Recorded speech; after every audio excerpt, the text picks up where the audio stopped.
Okay, guys, hi. So let's begin today's lesson. Can I ask you something, Yuliya, before start? Yes, of course. I'm a bit confused about on the right side, seven intersegmental artery and this fourth aortic arch gives the right subclavian artery. A part of the Part subclavian. of it. But on the left side, the seventh, all of them gives the whole. The entire seventh intersegmental is subclavian. Yeah. So all of the seventh intersegmental is subclavian on the Thank, left, but on the right, only a part of it. okay, thank you. Uh-huh. Okay, guys, so quick recap. So try to really say what's happening here. There are only three of you today. As you can see, majority of the people prefer videos. Say hi for those people who are watching videos. So, so yeah. So heart tube, right? We're only looking at the arterial end. This is the truncus arteriosus, and the most distal part of it is the aortic sac.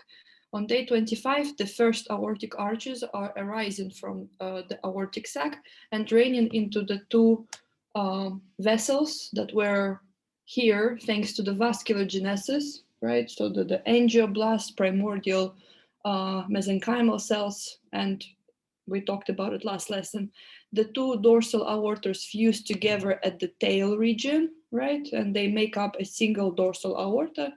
A branch of the single dorsal aorta is the umbilical artery, which is taking blood to the placenta.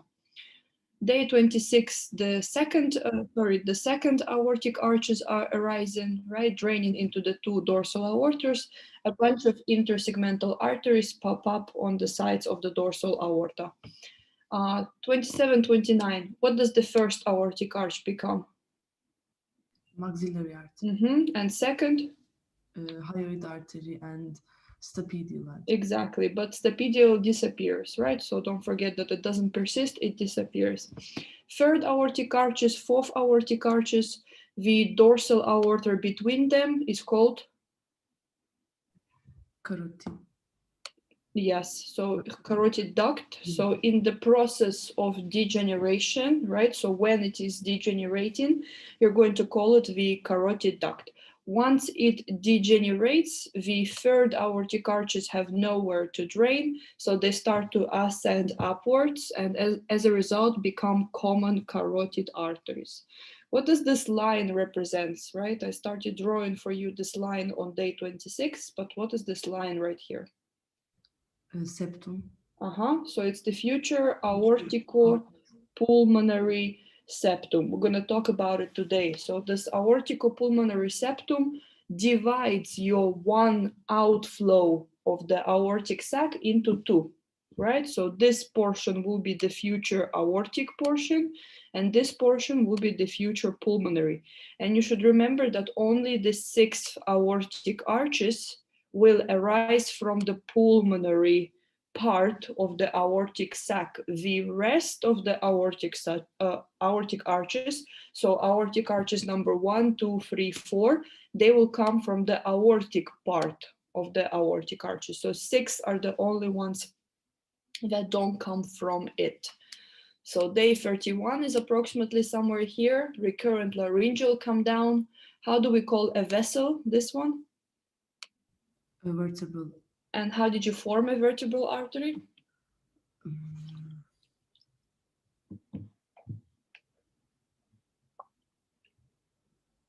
I'm not sure. Yeah. So first There's seven, seven yes, yes, intersegmental arteries. Yes. Okay. So the first 7 intersegmental arteries, they form a common branch, a common vessel that is starting to go upwards.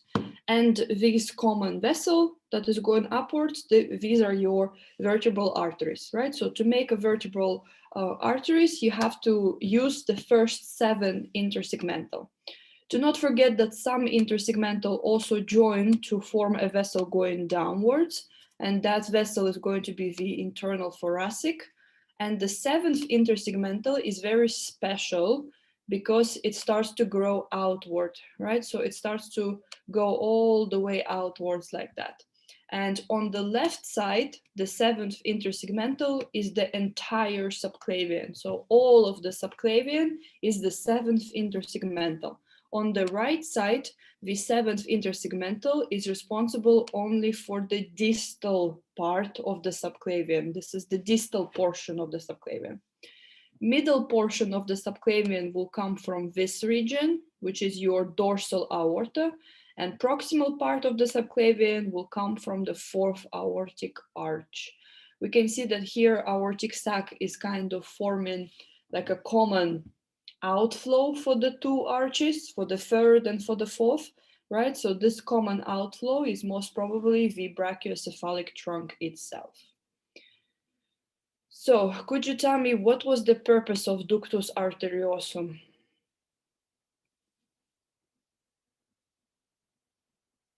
As you remember last lesson yesterday, we discussed that ductus arteriosum is this part right here.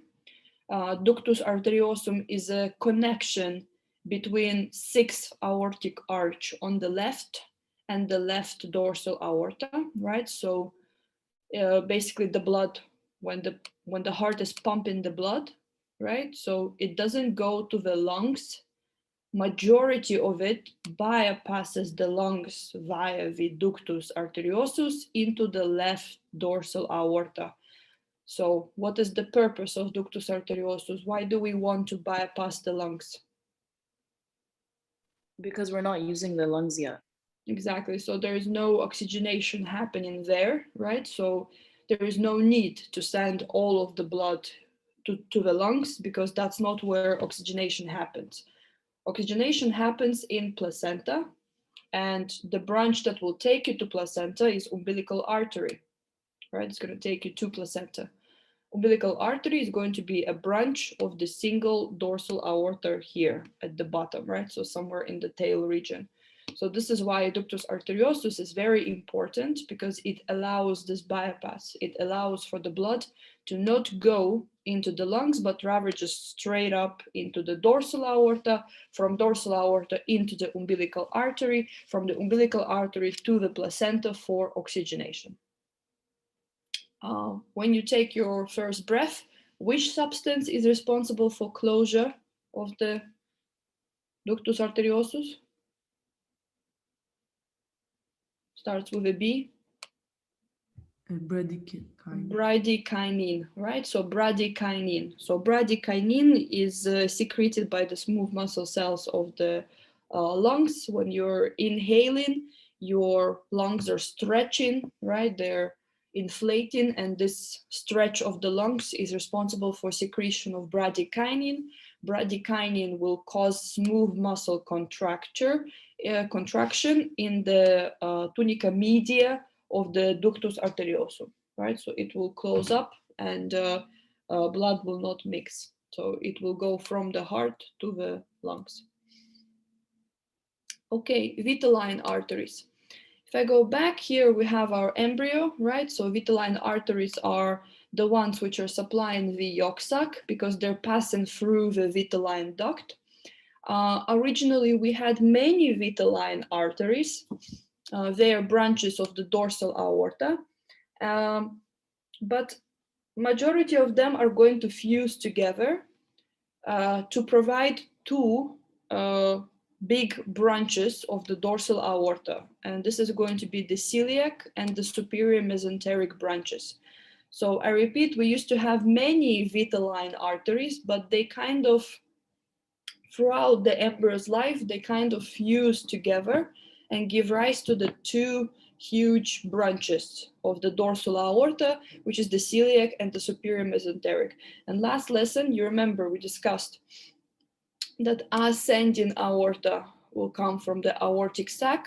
The arch of the aorta is made up by three things, right? So by the aortic sac, by the fourth aortic arch on the left, and partially by the dorsal aorta.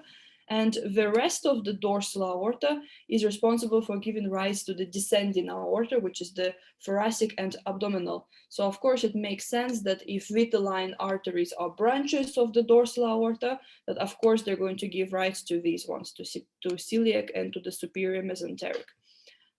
Sometimes inferior mesenteric will also come from it, but sometimes umbilical artery gives rise to the inferior mesenteric. So this is an anatomical variation. It really does depend. There's no really proper way of knowing what is the origin of the inferior mesenteric artery. It depends. In some people, it comes from the vitelline arteries. In some people, it is a branch of the umbilical artery. For sure, you know this from your general anatomy knowledge that celiac branch supplies the foregut, right? Superior mesenteric, the midgut, and inferior mesenteric, the hindgut. So keep that in mind. Coronary arteries, let's talk about them. They could come from two sources. From the angioblasts of the sinus venosum, okay, so cells are just migrating from the sinus venosum, the angioblasts, and they give rise to the coronary arteries, or from the epicardium itself. Epicardium, we don't know this.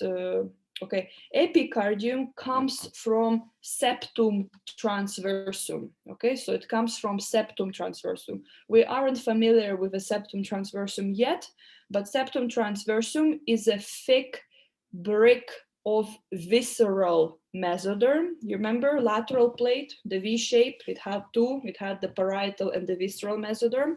So septum transversum is a thick brick of the visceral mesoderm. And septum transversum, you can think about it as the diaphragm of the embryo. Okay, so it is sort of like a diaphragm of the embryo. So septum transversum will be responsible for giving rise to the epicardium. So in a way, you could say, you could simplify and say that epicardium of the heart came from the visceral mesoderm, and some of these visceral mesodermal cells are going to give rise to the coronary arteries. So I repeat, two sources participate. They don't really know which one. Yeah, so it could be from sinus venosum, which is a vessel of some sort, or it could be from visceral mesoderm of the septum transversum, right? Neural crest cells actively participate in making the tunica media of coronary arteries. So you remember when we talked about pharyngeal arches, that neural crest cells actively participate in making face, right? So if you have a baby that is born with a very abnormal face, that you can see that there are some kind of malformations, the next thing as a doctor you should do is to check that baby's heart, whether it is functioning properly or not, because neural crest cells are mostly present in those two places, in your cephalic region, your face, and in the heart. Okay, so today we're going to see that heart is mainly formed thanks to the neural crest cells. This diagram represents what's happening to the umbilical arteries. So you should know that there are two umbilical arteries and there's only one umbilical vein in the later stages. In the early stages, of course, we had two veins, two arteries, but in the late, there are two umbilical arteries and one umbilical vein. Umbilical arteries are going towards placenta. So the type of blood that they're carrying, you could say it's kind of venous. It's kind of deoxygenated, very rich in carbon dioxide, very rich in urea, right, which is the main component of the urine. We should add it here that when the embryo or fetus urinates, he or she is basically urinating water, because all of the toxins that usually your body gets rid of by urinating are actually removed by blood in embryo, right? So they're taken by the umbilical artery all the way to the placenta so mom can get rid of it. So urea is another very important component of the umbilical artery's blood. Umbilical arteries are present in the umbilical cord. So of course, after birth, you cut the umbilical cord off and you create a belly button, right? So somewhere here, you're gonna see a belly button. So umbilical artery could be kind of divided. So there is a proximal part of it, which is kind of deep in your body. And there is a distal part of it, the one which is attaching to the inner surface of your belly button, okay, so of your umbilical region. So the distal part of the umbilical artery is of course going to be obliterated.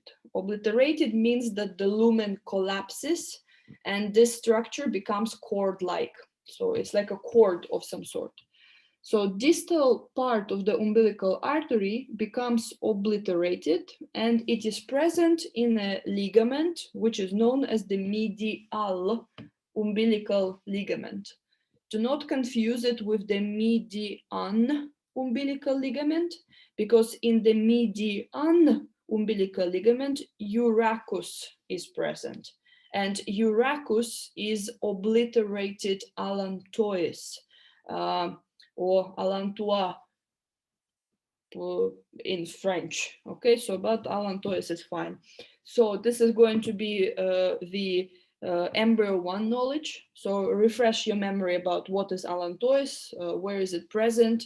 But yeah, okay, so when it is obliterated, when it closes up, it becomes urachus, and urachus is present in the median umbilical ligament. Medial contains the obliterated umbilical artery. The proximal part of the umbilical artery remains as a vessel. To be more specific, majority of it will be the internal iliac, right? So most of the internal iliac is actually umbilical artery, together with some branches which are known as the superior vesical arteries. Okay, so superior vesical arteries. In the anatomy, in the cadaver, you can see both of them. And a very good analogy is like a hand. Okay, so you look at the bladder, you find the bladder, and on the superior surface of the bladder, like a hand, there are 5 branches like that. And these 5 branches are the superior vesical arteries, yeah? So they're right on the surface of the bladder like this, on the superior surface of the bladder, like a hand. So if these are the superior vesicular arteries, then what is the rest of my hand, right? So what is this part? This is going to be the internal iliac, right? So these are the superior vesical arteries, bladder is here like this, and then this is the internal iliac arteries. If you touch the internal iliac artery and you follow it distally, right? You follow it distally to the belly button, you're touching the medial umbilical ligament. So it's very important in anatomy to grab a structure and follow it up and down to see what does it become, okay? So patent ductus arteriosus, some diseases, right? So patent ductus arteriosus that remains open. This is a very common malformation, okay? It's very common. In my 5 years of tutoring, I had 4 students who had it, okay? So who had patent ductus arteriosus, so it was open. So if it remains open, that means that blood is mixing. Okay, so that means that blood is mixing. Due to pressure differences, you're going to see that the aortic circulation, it has a much higher pressure than the pulmonary one. So some of the blood will go from the aortic circulation to the lungs. So there's going to be a bit of mixing present. Is it a fatal condition? Absolutely not. Okay, so these people usually have premature fatigue. Okay, so they get really tired easily. So by doing some kind of physical exercise or something like this, due to the lack of oxygen or like decreased amount of oxygen, but other than that, it's totally normal. There is a problem with this because patent ductus arteriosus, so the open ductus arteriosus, usually does not come alone.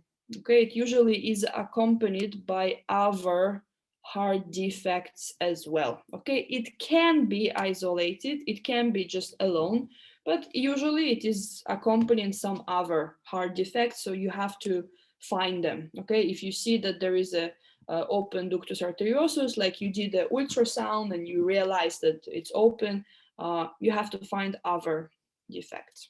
So patent ductus arteriosus is that it remains open, it didn't close, yeah? Bradykinin did not do its job. Coarctation of aorta. Coarctation means narrowing. Okay, so there is a narrowing of aorta. There are two types of coarctation of aorta. There is a pre-ductal type, which is A, and there is a post-ductal type. So try to think it this way, right? So try to think it this way. If my aorta here is narrow, right? Here is the coarctation of aorta. It's very narrow. Is it easy or difficult for the blood to get in here? Easy or difficult for the blood to get in?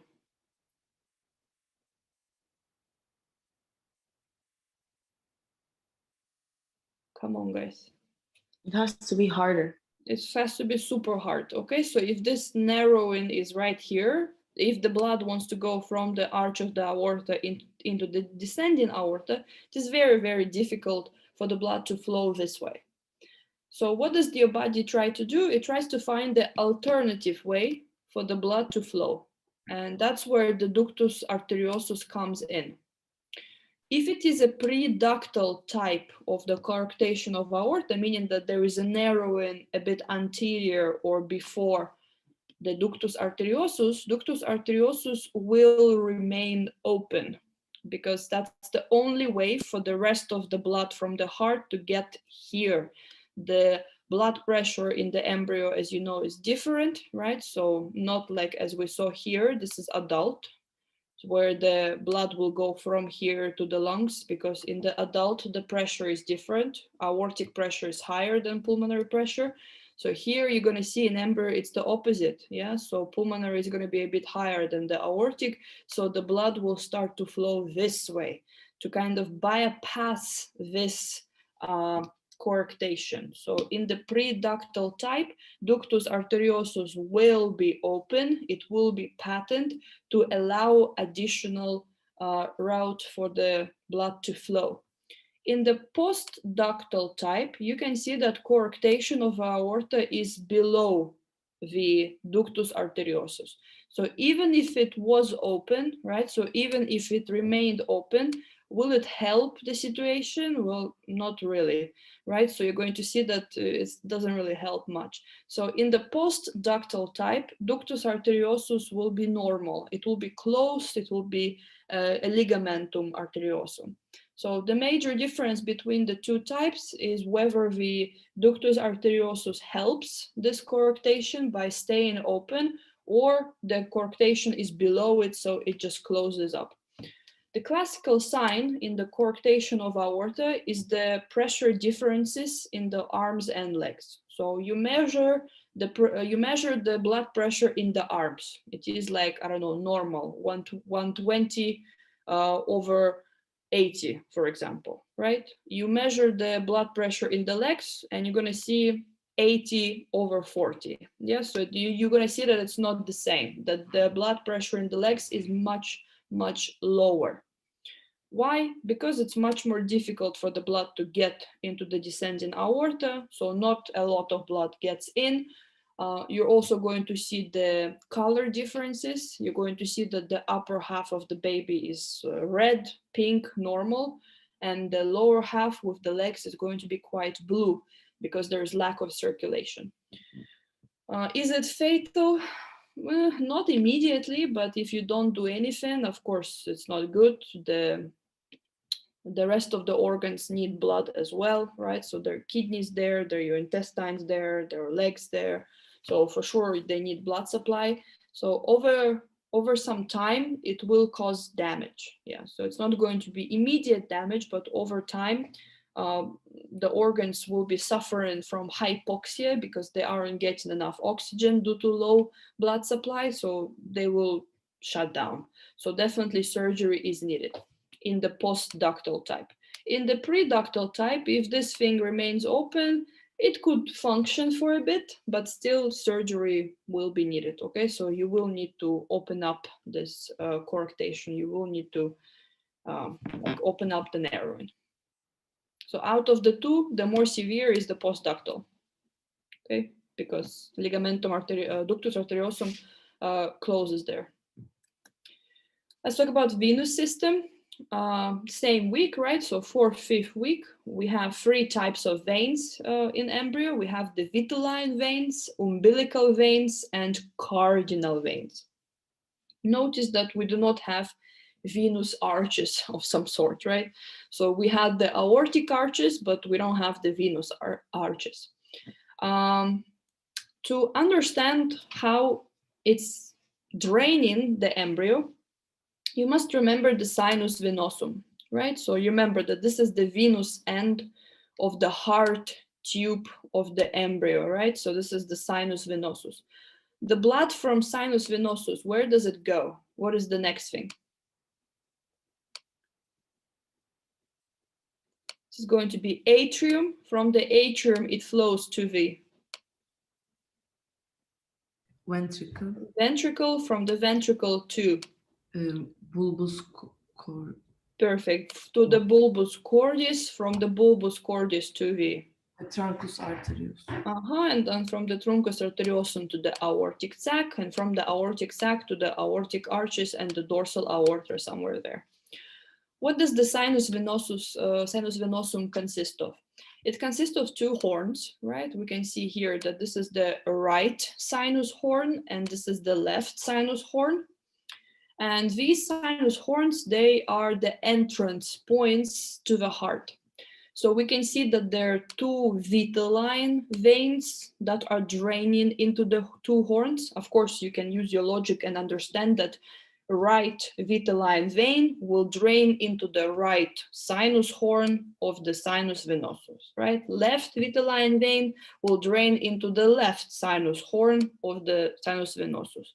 We have the, at first, umbilical veins, right? Because this is only 4th week of the development, this picture, right? This is going to be 5th. So 4th, 5th week of the development. So we have 2 umbilical veins, right umbilical vein and left umbilical vein coming from the placenta and carrying this very good oxygenated, nutritious blood, right? So even though they are veins, you should know that technically the blood that they carry is anything but venous, right? So it's very much arterial. Now, we also have cardinal veins. So this one right here, this is anterior cardinal vein, and it is draining the head region. So anterior cardinal vein is draining the cephalic region. So the blood flows this way, right? So it goes this way via the anterior cardinal vein. So from the head to the heart. This little tiny branch here, this is the posterior cardinal vein, and it drains the rest of the embryo. So like legs, pelvic region, all of this stuff. So it's draining the legs. So of course the blood that it has is not arterial, right? It's venous blood because it is draining them. But take a look, right next to them are umbilical veins, right? And the blood that they're carrying is arterial blood. So we discussed this last lesson. Sinus venosus is the first place of mixing. This is where blood starts to mix, the venous blood from the cardinal, which drain the rest of the embryo, mixes up with the arterial blood that is coming from the umbilical veins. So this is the first place of mixing. And you remember that mixing is very important in embryo because that way we do not expose our embryo to 100% oxygen. Yeah, so it's always a little bit less, like 94, 96, but never 100%. The anterior cardinal vein, right? So the top branch, so I repeat, this one is the anterior cardinal, and this one is the posterior cardinal veins. The anterior and posterior cardinal veins form a common branch. So this little thing right here, this is a common branch for them. And it is known as the common cardinal vein. So if we have to quickly redraw this, right, I go back like, I don't know, here, right? I go back here. This is the sinus venosus. And sinus venosus has 2 horns. This is the right sinus horn and this is the left sinus horn. Could you tell me the vessels that drain directly into the horns?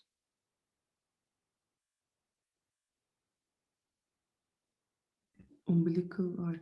Two umbilical veins, not arteries, veins, right? So two umbilical veins, umbilical vein, yes, right and left.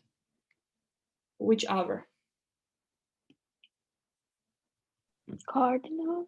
Yes, common cardinal. So here they are. So these ones, these are the common cardinal veins. They are going to be draining into the, sorry, this one, common cardinal vein. They are going to be draining into the sinus horn. They have two branches, right? So this is the anterior cardinal right here, and this is the posterior cardinal right here. And a little bit more proximal or a bit like medially, this is where we have the two vitelline veins. So per one horn, right? So this is, for example, right sinus horn. There are three major vessels draining into it. Vitelline veins, they are coming from the yolk sac. Umbilical vein, it is coming from the placenta. And common cardinal vein, which is a branch, a common branch for the anterior and posterior cardinal veins. Anterior cardinal vein drains the cephalic region of the embryo, and posterior cardinal vein drains the caudal end. So fourth week, what's going to be happening? We're going to talk about the vitelline veins, what happens to them. So you can see that this is your sinus venosus. Let me erase this part. So we can draw a little bit here as well. Okay, so you can see that this is sinus venosus. This is the fourth week. Two horns, right? So this one is the right sinus horn and this one is the left sinus horn. Behind the sinus venosus, you can see that there is a tube here. This is the foregut. Okay, so this tube behind the sinus venosus, this is the foregut tube. Somewhere at the border between the foregut and the midgut, right? Because this is already the yolk sac, this little tiny thing here, this is the yolk sac.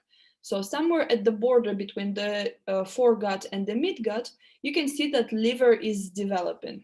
Okay, so it is actively starting to grow. Next lesson we will talk about it. So basically, liver is endodermal proliferation of the foregut, just closer to the midgut region. So right at the border where the foregut meets the midgut, endoderm there actively starts to grow, proliferate, and create something which is known as the hepatic diverticulum, right? So here they simplified said liver buds, but this actually has a name, yeah? So this is a hepatic diverticulum, so future liver. On the two sides of the liver, we can see the two vessels are passing, and that's your vitelline veins, right? So there is a left vitelline vein and there is a right vitelline vein. This is fourth week. During fifth week, we can see that something has happened. What has happened is that the liver expanded dramatically over the 1 week growth, right? So this is fourth, this is fifth week. So liver is expanding dramatically. And as it expands, it starts to grow into the vitelline veins. It's expanding into them. As it is growing into the vitelline veins, it is disrupting their flow. So suddenly these vessels become patchy. They become discontinuous. The vessels that we're talking about are, of course, hepatic sinusoids. Remember your histo? Hepatic sinusoids are discontinuous capillaries. They have huge gaps between the endothelial cells, and the basement membrane is very patchy there as well. So the question is, where did hepatic sinusoids come from? They came from the vitelline veins, from parts of the vitelline veins. Yeah. How did they arise from? How did they arise? Because the liver on the fourth week started to grow. It expanded into the vitelline veins, kind of breaking them down, disrupting them, and as a result, that's how hepatic sinusoids arised. What's interesting is this part right here. During the fifth week, we can see that the two umbilical veins are passing on the sides of the liver, right? So this is your right umbilical vein going into the right sinus horn. This is your left umbilical vein going into the left sinus horn. And we can clearly see that umbilical veins start to give branches. So there are two branches that are visible. There's one branch here, one branch here, between umbilical veins and hepatic sinusoids. You must remember that liver is the most important organ in embryo. Okay, so it is the major hematopoietic organ. So approximately from third until seventh embryonic seventh month of embryonic development, liver is the one that is actively making blood of the embryo. And these months are crucial. So think about it this way. Umbilical vein carries a very good blood, a very nutritious blood. Liver is a crucial organ that we need to make sure that it grows big and nice. So what do umbilical veins do? They just give a branch, right? So they just supply the liver via the hepatic sinusoids with the best blood that comes from placenta. And then the rest of the blood will go into the sinus horns, right? So via a different branch. That way, your liver is actively developing, everything is nice, it's growing even bigger. So we can see that this is the midgut region, right? These are the rest of the vitelline veins. This is very important. This is the rest of the vitelline veins. And suddenly you start to see that the two vitelline veins form anastomosis. Do you see? So they form some kind of connections. So why is that happening? The left sinus horn, the one that we have here, after 5th week, regresses. It becomes smaller and smaller and smaller. So this entire left sinus horn, it starts to become smaller and smaller and smaller. Can it accept the same amount of blood that was draining to it a week ago? Absolutely not, because it is much smaller now. So what should happen? All of the blood from the right side is now trying to rechannel to the left side. So here I have my right vitelline vein, right? Originally, during 4th week, it would have drained into the, oh, sorry, I have left vitelline vein. Okay, so this is my left vitelline vein right here. This is the right side. This is the left side. Sorry, guys. So I have my left vitelline vein. During the 4th week, it would have drained into the left sinus horn, but from 5th week, it cannot do that anymore. Why? Because left sinus horn is becoming super small. It cannot accept the blood from the left side. Still, the blood has to flow somehow. So what is my left vitelline vein doing? Do you see? It is connecting to the right vitelline vein via these anastomoses. So now all of the blood from the left side is being rechanneled to the right side. What do you think is going to happen to your right vitelline vein? It is now accepting double the amount of blood. It has its own blood, and now it is accepting the blood from the left side. So of course, your right vitelline vein will enlarge in size, right? It will become even bigger. What do you think is going to happen to the right sinus horn? It is now accepting double the amount of blood. So of course, it is also going to enlarge. So what am I trying to tell you? This huge right vitelline vein, okay, so in the later stages, we're going to see that, I don't know why they have drawn it like this, but there should be like a vessel here that is like this. It's one complete vessel here. This one complete vessel is the right vitelline vein. And this right vitelline vein will become inferior vena cava. So let's do this again to make sure that you got it. We had left sinus horn, we had right one. Everything was great. blood vessels were draining where they were supposed to, meaning left vitelline vein would drain into the left sinus horn. A right vitelline vein will drain into the right sinus horn. But the left sinus horn of the sinus venosus becomes smaller. It regresses. It's very slowly becomes smaller and smaller and smaller. So as a result, the left vitelline vein cannot go to the left sinus horn anymore. So it tries to find a connection to the right vitelline vein. That's why we see the anastomosis. Now the blood is being rechanneled from the left side to the right side, right? So now all of the blood from the left vitelline vein will end up in the right vitelline vein.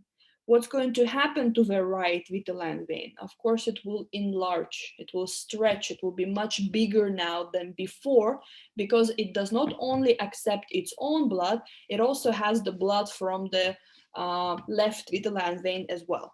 So the entire right vitelline vein, the remainder of it, right? So the one that was not disrupted by the liver, so the rest of it, it will form a proper big vessel that is going to be known as the inferior vena cava. So if they ask you where did inferior vena cava come from, you're going to say from the right vitelline vein.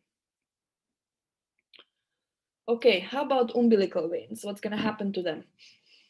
So we had two umbilical veins, right? We had the left umbilical vein and the right umbilical vein. Left sinus horn is regressing, it's becoming smaller. This is why proximal part of the left umbilical vein degenerates. So this part is gone, okay? Because the blood cannot go into the left sinus horn. Proximal part is gone. Which vessel are we forming here from the right vitelline vein? Inferior vena cava.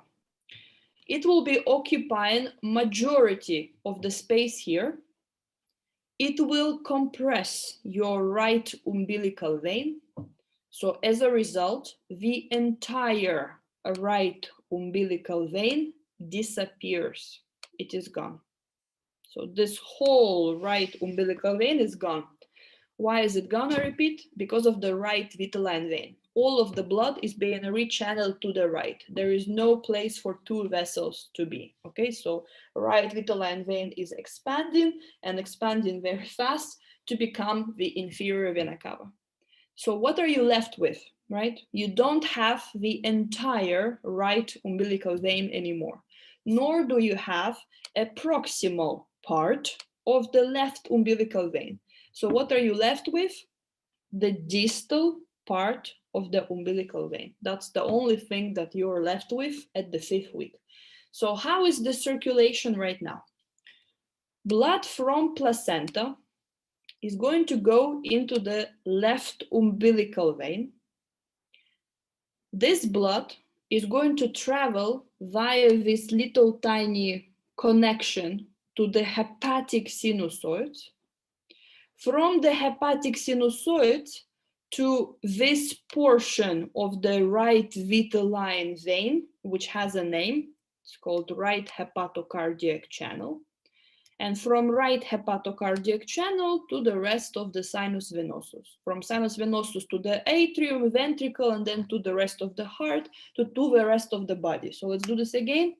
From placenta, good blood goes to the left umbilical vein. From left umbilical vein to this connection. You remember? We gave this connection to the developing liver. From this connection to the hepatic sinusoid. So literally, liver is like, I don't want to say it, but I'm going to say it. Literally, liver is like filtering this blood, but it's not really filtering, yeah? It's just getting all of these nutrients that are coming directly from placenta. Then what is left of this good blood is being sent to this part of the right vitelline vein, which is known as the right hepatocardiac channel. And then from there to the rest of the heart and then to the body. So is this convenient flow? Is this a good flow? It's like, imagine this is how basically life in third world countries is. So there is this particular source of wealth, and the government, in case of liver, right? Liver is the government, is sitting right at the source. It's getting all of the good things. And then the rest, whatever is left, is being sent to the rest of the body, which is the people. Okay, this is a third world country in a nutshell. I swear to God. You have a wealth, which is placenta and all of its good blood. You have a government, which is the liver. It's getting all of it, right? And then whatever is left, little tiny bit, is sent to the rest of the people. Okay, so this is how we have it here. So of course you can understand that this is not good. This is not normal. The rest of the body needs nutrition as well, specifically brain. Developing brain needs lots of nutrition. So what should we do? We want to bypass the liver. Okay, you remember we were bypassing the lungs, ductus arteriosus. Here we need to bypass the liver by making a vessel which is called ductus venosus. Ductus venosus is a vessel that is connecting your left umbilical vein to the right hepatocardiac channel. Okay, so remember that right hepatocardiac channel is this little portion of the vitelline vein that is very proximal to the sinus venosus, right? So just this part right here. Let me again erase this. And then we are going to, what did I do? Yes, and then we're going to draw it. So as I said, that this is the right vitelline vein. They draw it weirdly. Yeah, so this is the right vitelline vein right here. So that's where a vessel would be. You can see that some hepatic sinusoids drain into this right vitelline vein. But what I'm more interested in is this proximal part of the right vitelline vein. And this proximal part is known as the right hepatocardiac channel. It's the most proximal part of the inferior vena cava, the part where it actually drains into the sinus venosus. So we need to bypass the liver. I hope you understand why we need to bypass the liver, right? So because all of the nutrients must be sent to the rest of the body as well. So the blood coming from placenta should not just entirely go through the liver, it should bypass it. So we form a vessel that connects your left umbilical vein all the way to the right hepatocardiac channel. And this vessel is known as the ductus venosus, and it allows to bypass the blood. Take a look, this is the second month. Okay, so by the second month, we already formed the ductus venosus. By the third month, it's acting properly now. So you see, so like a proper way. So left umbilical vein, ductus venosus, right hepatocardiac channel, which is going to be the most proximal part of the inferior vena cava, and then to the sinus venosus. Of course, after birth, your umbilical vein will be no longer needed, right? So you cut the umbilical cord, you create a belly button, so umbilical vein is going to degenerate, except for the two areas in the liver. Okay, so when you flip the liver to its visceral surface, you will see that there are two ligaments. One of the ligaments is known as the ligamentum venosum. Okay, so this is the remnant of the ductus venosus. And one of them is known as the ligamentum teres hepatis. This is in Latin language. In English, it's called round ligament. Okay, we have two types of round ligaments, one in the genital area, one in the liver. So this is the one in the liver, the round ligament of the liver. Its Latin name is ligamentum teres hepatis. Teres means pregnant, by the way. Okay, so ligament of the pregnant liver. So basically what it means is that, you know, the umbilical vein. So remnant of the left umbilical vein in the liver region, this is the ligamentum teres hepatis. We talked about the anterior cardinal veins, we talked about posterior cardinal veins. Don't forget anterior and posterior do not drain directly into the sinus horns, right? So they first need a common cardinal vein to kind of unite them, and then they will drain. In addition to these three, we also have branches of the posterior cardinal veins, okay? So these ones are the branches of the posterior cardinal veins. So subcardinal vein is a branch of the posterior cardinal vein, and it drains the kidneys. Sacrocardinal veins drain the lower extremities, your legs, and supracardinal veins drain the body wall, your rib cage, so intercostal veins, okay? So supracardinal veins. All of the three are branches of the posterior cardinal vein. Unfortunately, there is a little bit of the memorization that is going to be present here. So first thing first, how do you make inferior vena cava? Right vitelline vein, right? Inferior vena cava is right vitelline vein. How do you make superior vena cava? Superior vena cava is formed by a fusion of the right anterior cardinal vein together with the right common cardinal vein. So this part right here, this is your superior vena cava. So right anterior cardinal and right common cardinal, they create a vessel, which is going to be known as the superior vena cava. Now, internal jugular veins are your anterior cardinal veins anastomoses, okay? So they create some kind of anastomosis between them, so that will create the internal jugular veins. The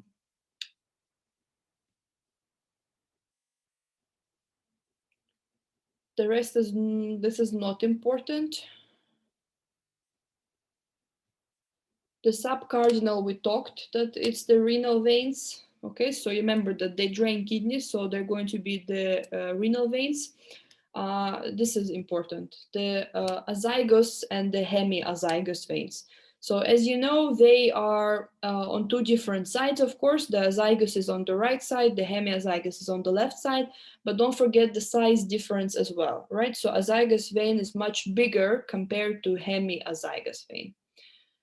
So you need to remember the following. So posterior cardinal vein and right supracardinal vein, their fusion, like I really do not know how to explain it because I myself don't understand it, to be honest with you, but kind of like the two vessels that are near each other, they're in the proximity, they will fuse somehow, these two vessels, the right supracardinal vein and posterior cardinal vein, and they will create the azygos vein. Hemiazygos vein is much smaller than azygos vein because posterior cardinal vein is not located there. There is no left posterior cardinal vein. It degenerated. So hemiazygos vein is the product of the left supracardinal vein only. So this is why it is much smaller. So think about it this way. Azygos vein is huge because two vessels combine together to make it, right? Right supracardinal and posterior cardinal on the right side. Hemiazygos is smaller because only left supracardinal was used to make it. That's why it's smaller. What will become to the left sinus horn, right? We said it regresses. We said it becomes smaller. It becomes coronary sinus. So the big vein of the heart, right? The coronary sinus, and oblique vein of Marshall. Sometimes they ask this in the anatomy, the remnant vein, oblique vein of Marshall. That's the two things that the left sinus horn becomes. So I hope that is clear. Okay, so it regresses, becomes super small, and the thing that it becomes is the coronary sinus and oblique vein of Marshall.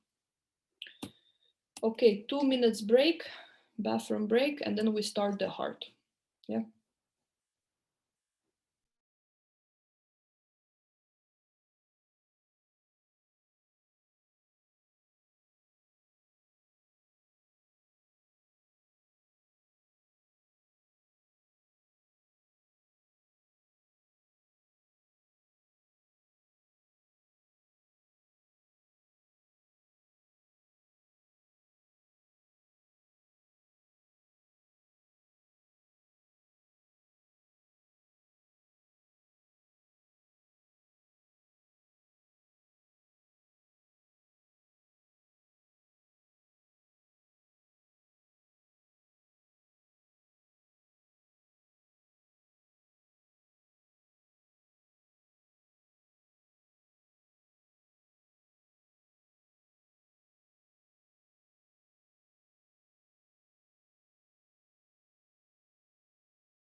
Okay.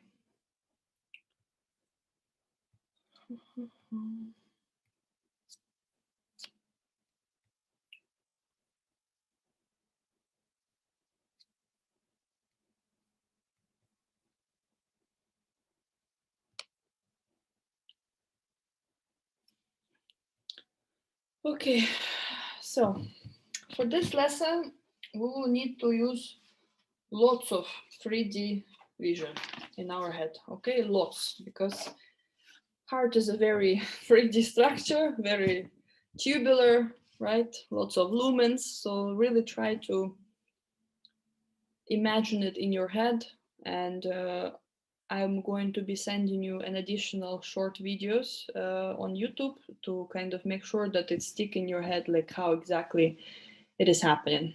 Okay, so let's begin.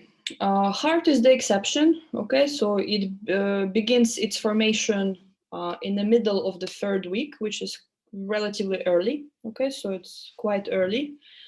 We have a very specific cells that are called progenitor heart cells.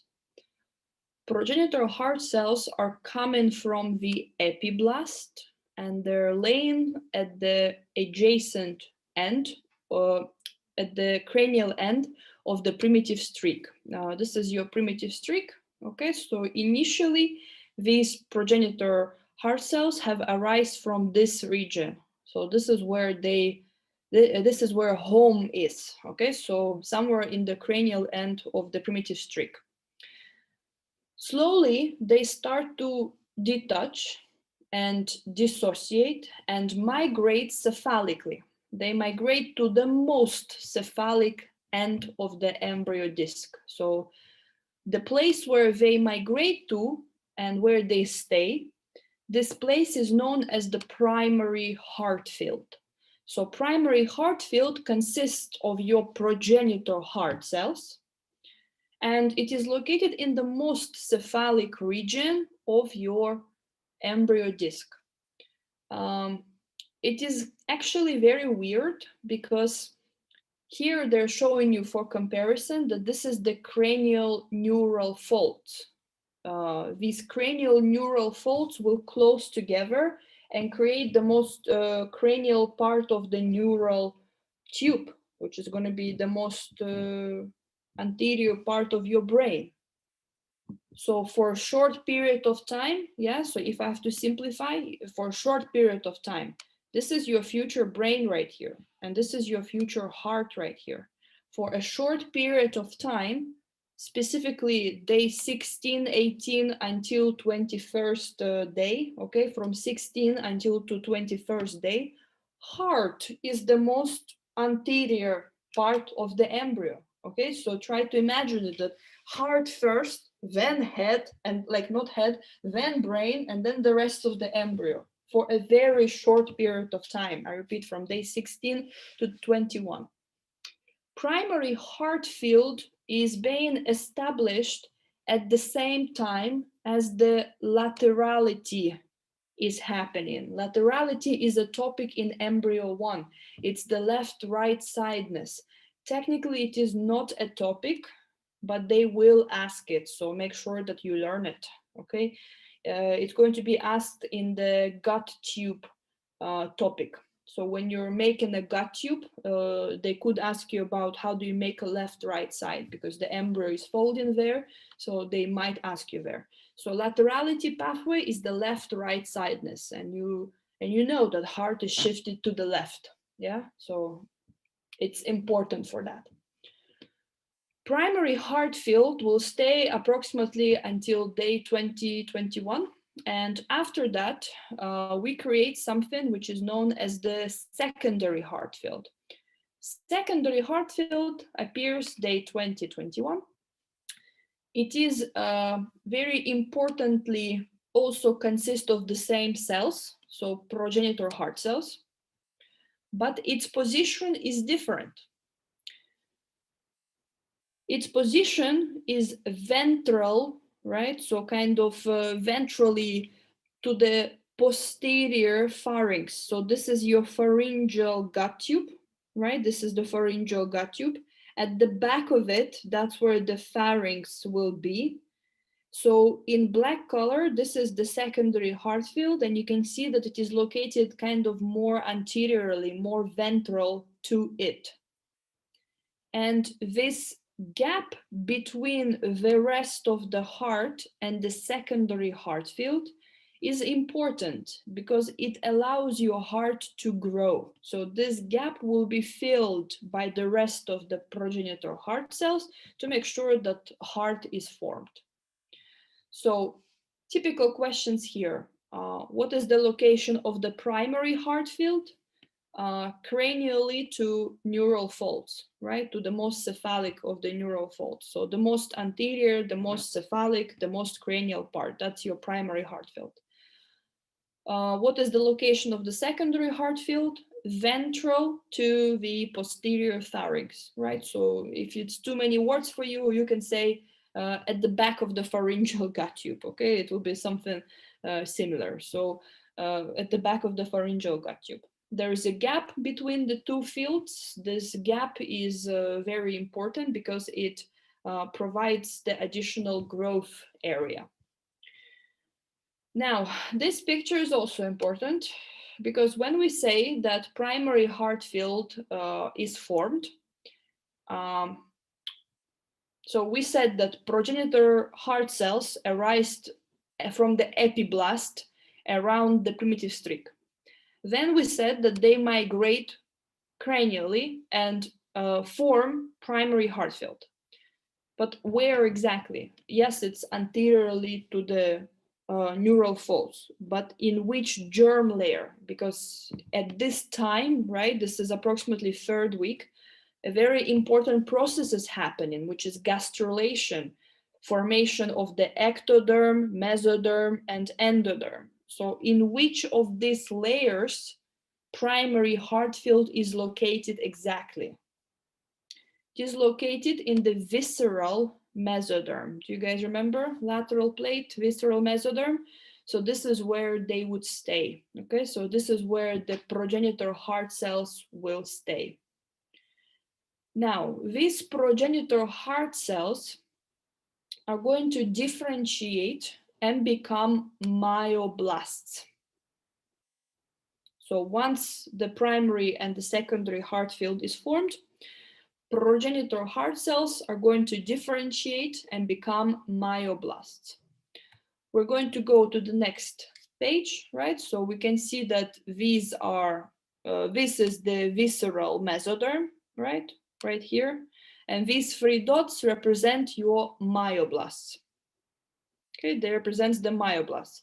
Where did this myoblasts come from? I repeat, they came from the progenitor heart cells.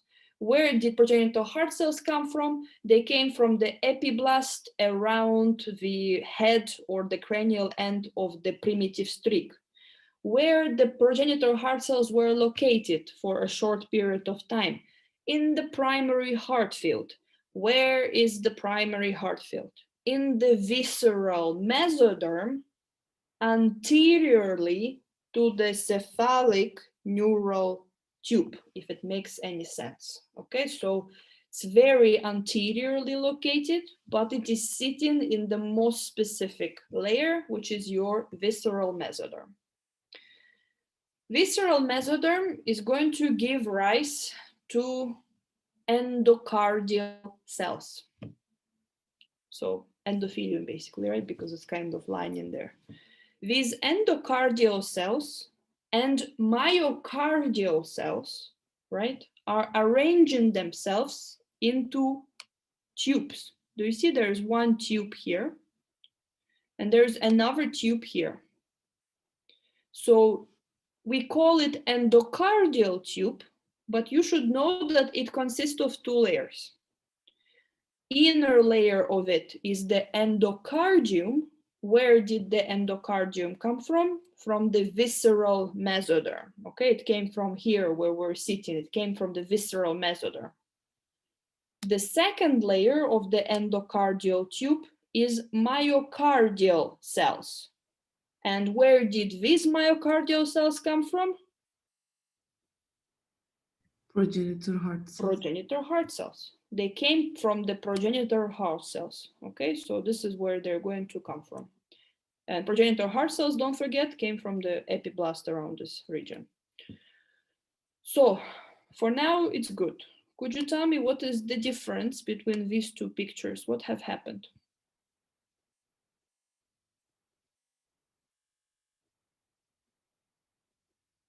Let's try to pinpoint what do we see here. What is this?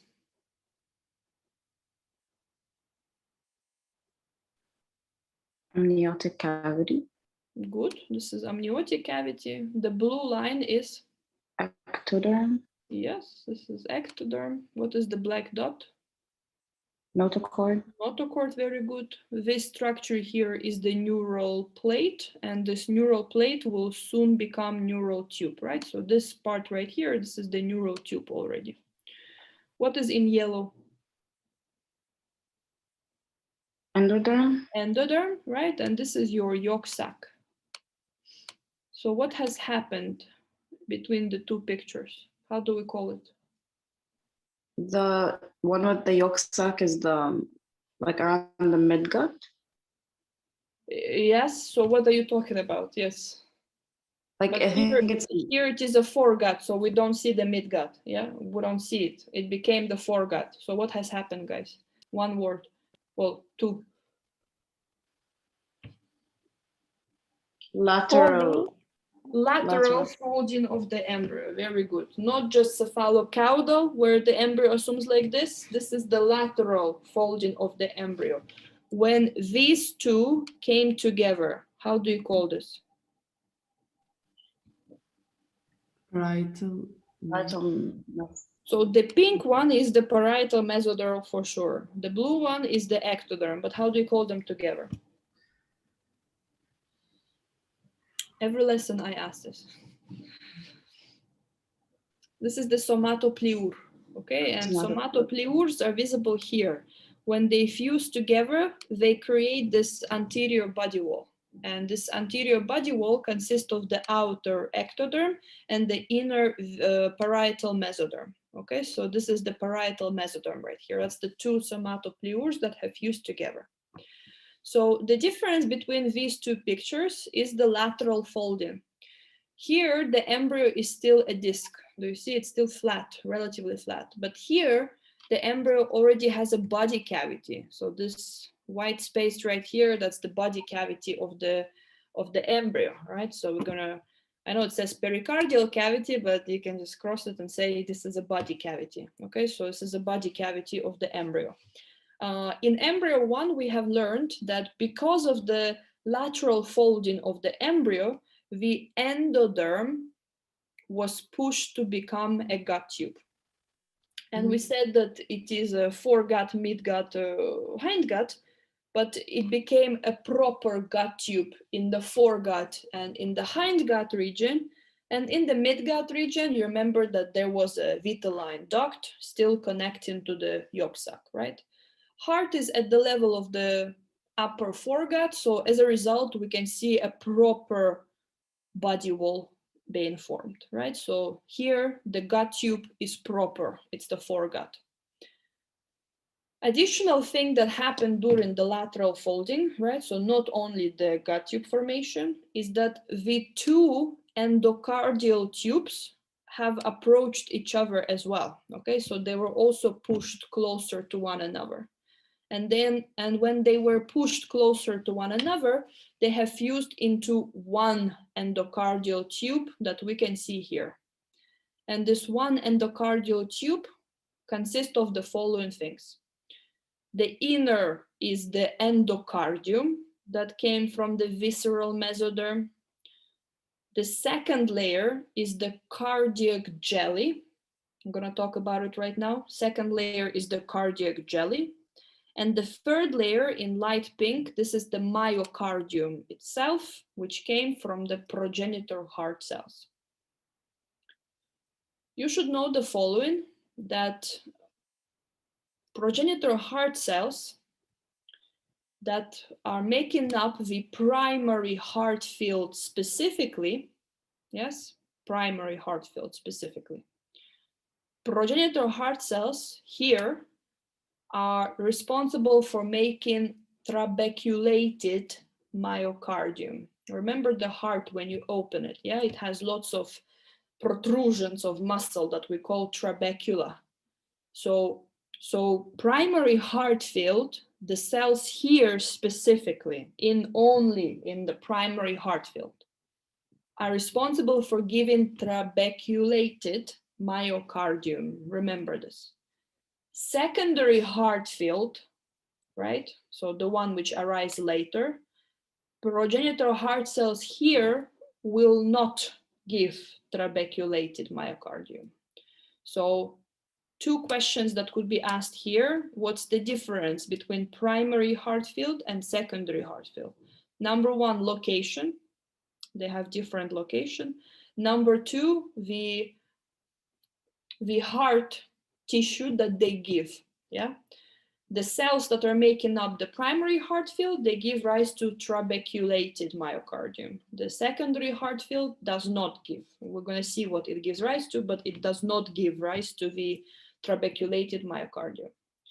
So this myocardium that you see here, right, it could be of two types. It depends where you're looking at, right? So we're going to talk about it on the next picture, but it depends. It could be trabeculated, it could be not trabeculated. It depends where this particular myocardium came from, whether it came from the primary or from the secondary heart field. So that's the most outer layer of it. What is cardiac jelly? Cardiac jelly is extracellular matrix that is very rich in hyaluronic acid, extremely rich in hyaluronic acid, and it was secreted by myocardium. So it's the second layer of the heart tube, right? Cardiac jelly, secreted by the myocardium, very rich in hyaluronic acid. The purpose of the cardiac jelly is still unknown. They still don't really know what exactly does it do. But there have been some experiments where they removed the cardiac jelly physically, like they just scraped it off, and the heart was malformed. So it didn't arise properly. So for sure, cardiac jelly does have of some sort of very important function. There is one particular theory is that cardiac jelly sort of saves space. So imagine this way: it's like myocardium is the most outer layer, yeah? It secreted cardiac jelly, and it kind of occupied that space by cardiac jelly. So if myocardium needs to proliferate a bit more, it will remove that cardiac jelly and occupy the space there. Yeah, so think about it. It's like you're saving a seat for a friend and you put your coat on a chair. Okay, so that's what a myocardium has did. Myocardium is putting cardiac jelly on the inner part to make sure that if additional space is needed, it's there. Endocardium did not take it. There is a thick visceral mesoderm. There is a thick visceral mesoderm that is connecting your endocardial tube to your foregut. And this visceral mesoderm is known as the dorsal mesocardium. Dorsal mesocardium, you can think of it as the mesentery of the heart. Okay, so you know, like small intestine has mesentery, right? So dorsal mesocardium is the mesentery of the heart. Do we have such a thing? Do we have a mesentery connecting the heart to the gut tube? Of course, there's no such a thing. So later, the dorsal mesocardium is going to disappear, it's going to degenerate. And when it degenerates, it leaves space, right? It used to be tissue here, now no tissue, so there is a space. This space is known as the transverse pericardial sinus. So if dorsal mesocardium disappears, or rather when it disappears, the space is called transverse pericardial sinus.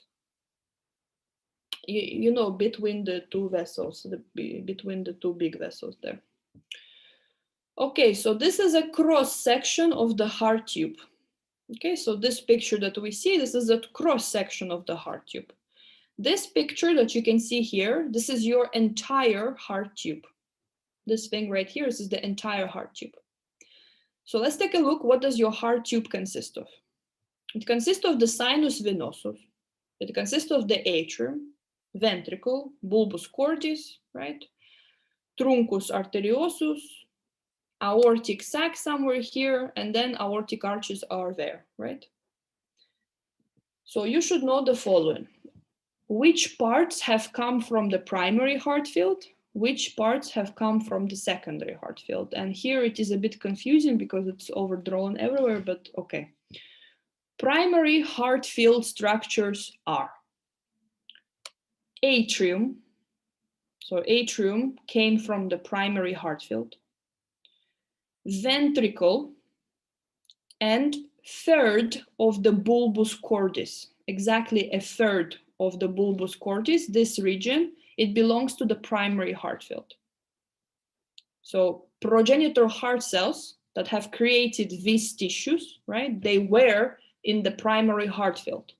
So is atrium trabeculated?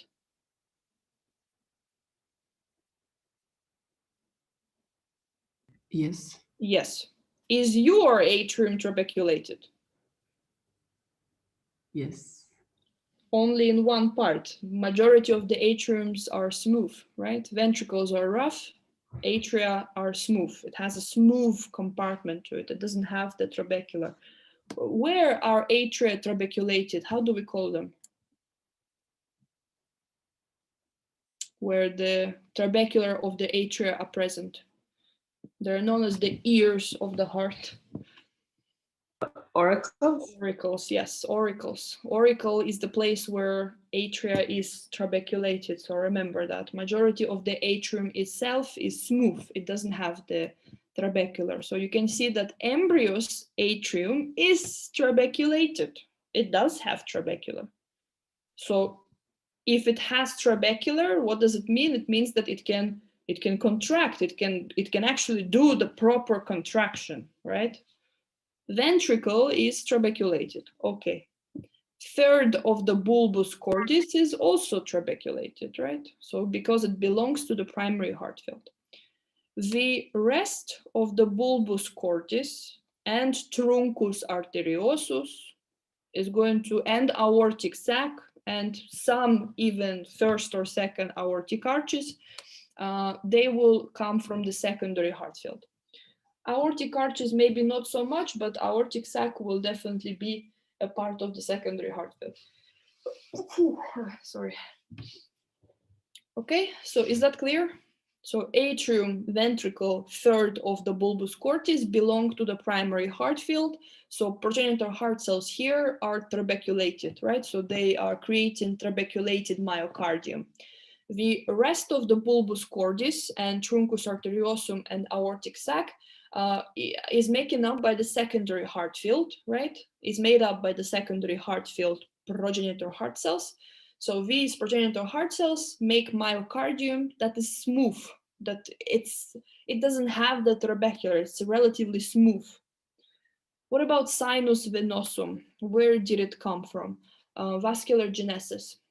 Hopefully you remember our first lesson on the blood vessels, vascular genesis, so angioblasts, primordial mesenchymal cells, etc., etc.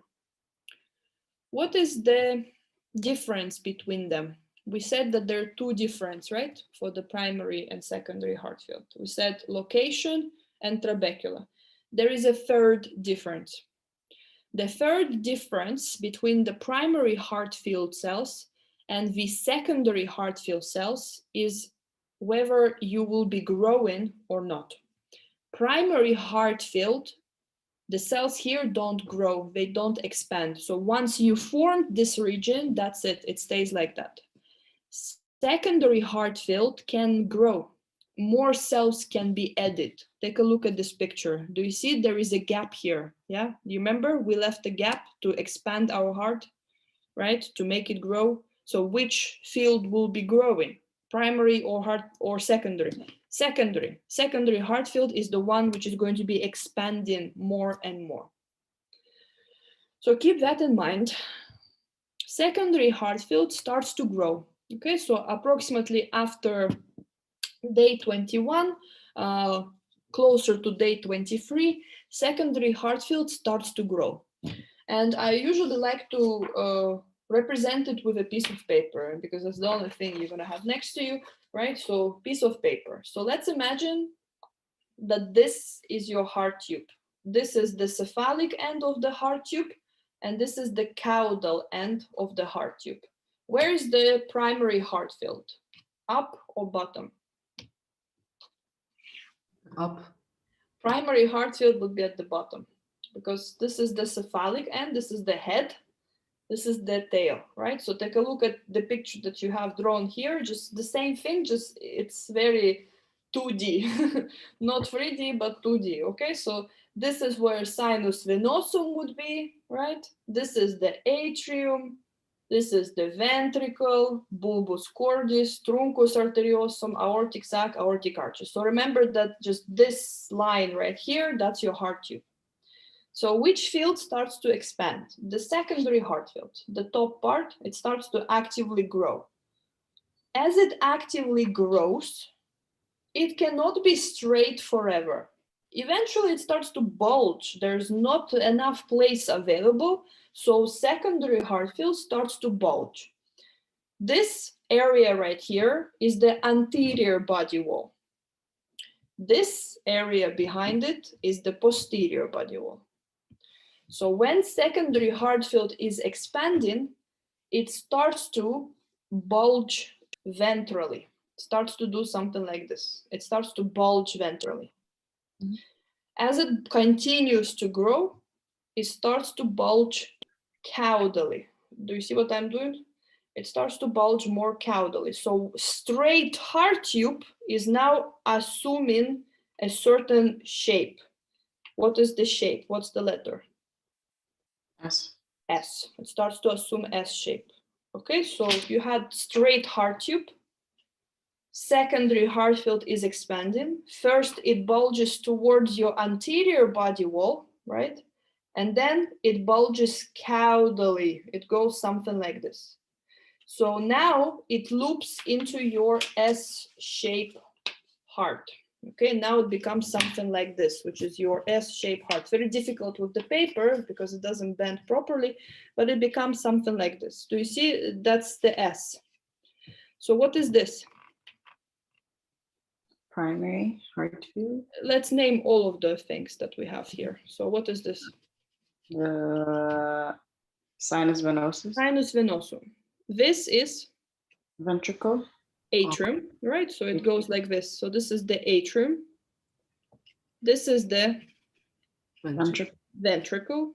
This is the bulbus cordis, and this is the truncus arteriosus, right? So you can see that I tried to show it on this picture as well, that the atrium, ventricle, and bulbus cordis, do you see they're all next to each other almost, right? So before they were in the straight line, but now because your heart has assumed the S shape, by the way, this is known as the cardiac looping, okay? So this is the cardiac looping, assumption into the S-shaped position. Because of this, we're going to see that your atrium, your ventricle, and your bulbus cordis are all next to each other. So let's do this again to make sure that you understood. You started with a straight heart tube.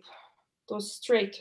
You had the primary heart field here, you had the secondary heart field here, right? Head, tail. Secondary heart field is the one that is constantly expanding. And as it is expanding, it starts to bulge forward. It starts to bulge towards your anterior body wall, right? So you're going to do something like this. It starts to bulge. After another growth, secondary heart field does not only bulge anteriorly, it starts to bulge caudally, right? It starts to go downwards like this.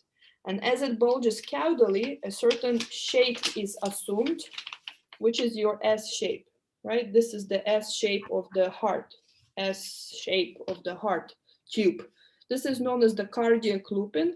Cardiac looping is typically beginning by the 23rd day, and it is completed by the 31st.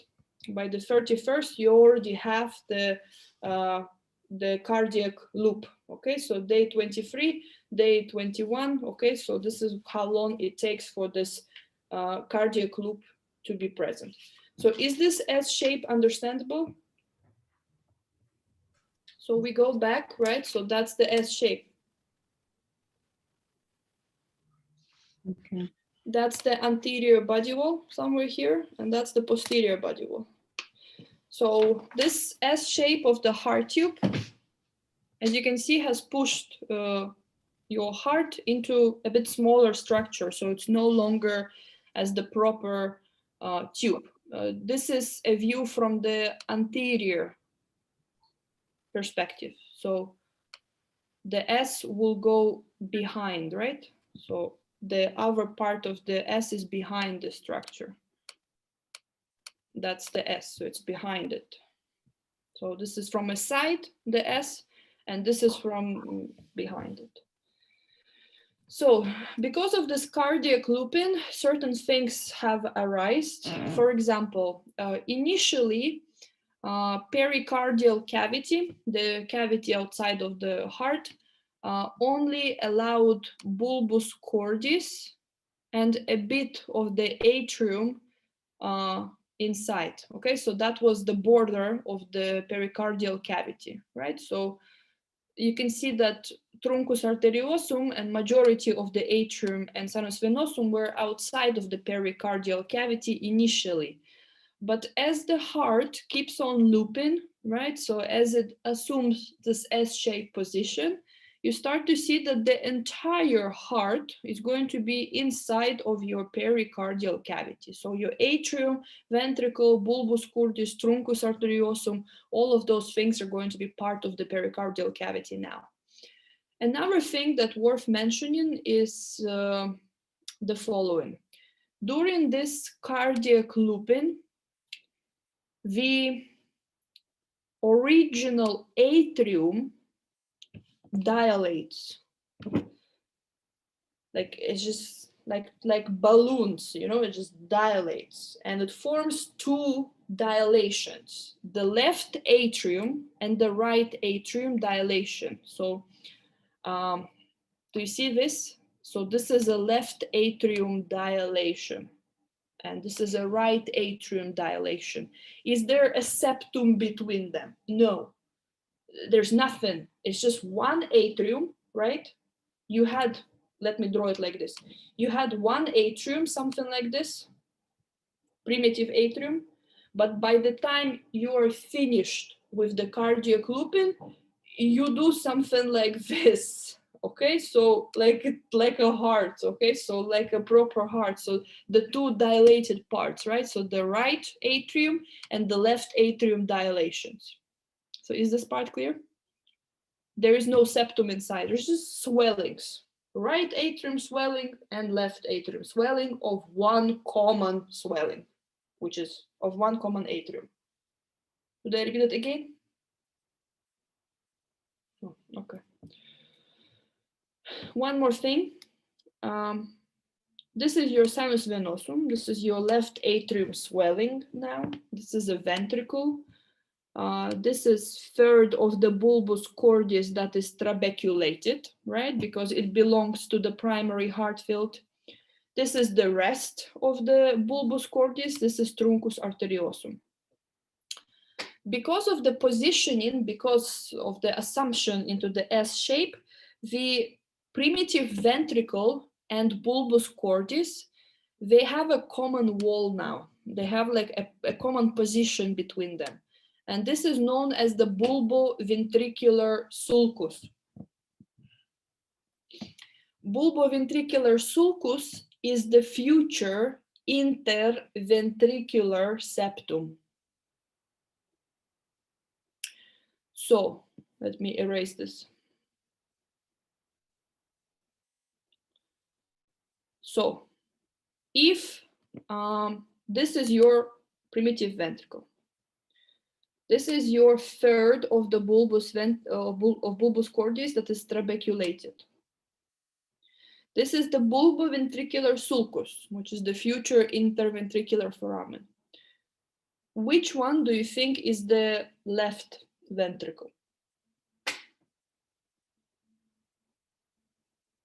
So I repeat, this in blue is the primitive ventricle.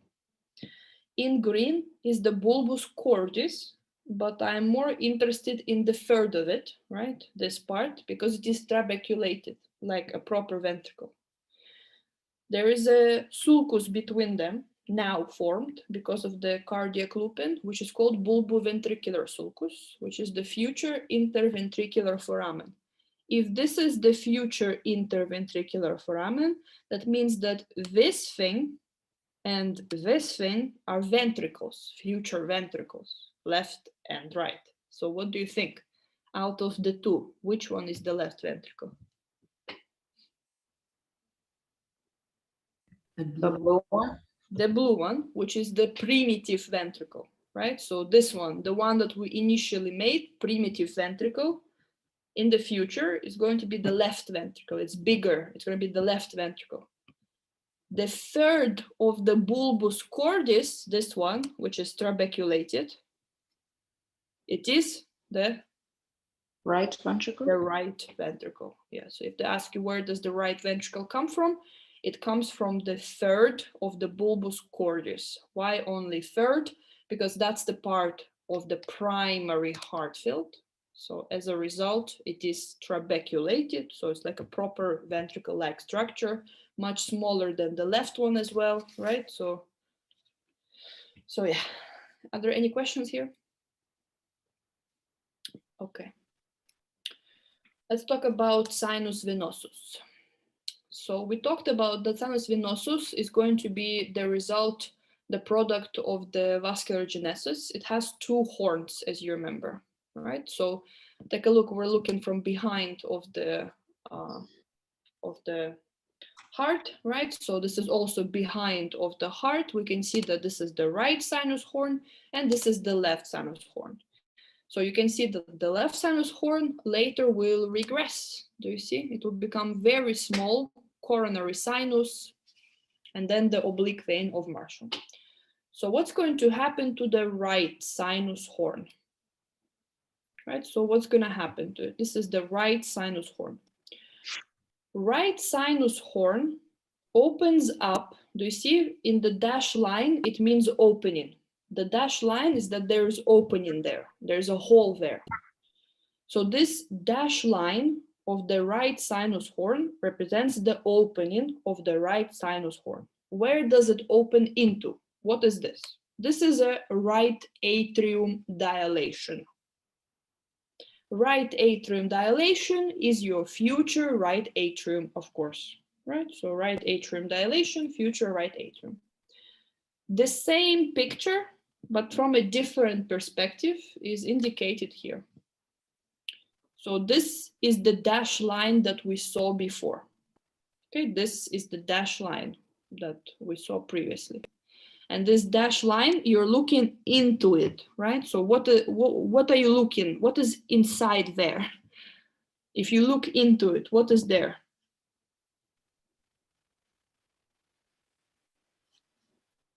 So this is the dashed line. You're looking this way. So what are you looking into? Inside the atrium? Nope. You're looking into it. Okay, let me show with my fingers.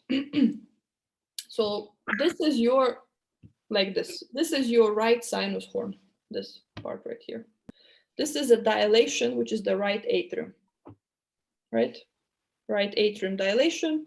This right here, I can't show, don't have enough fingers, right sinus horn, yes?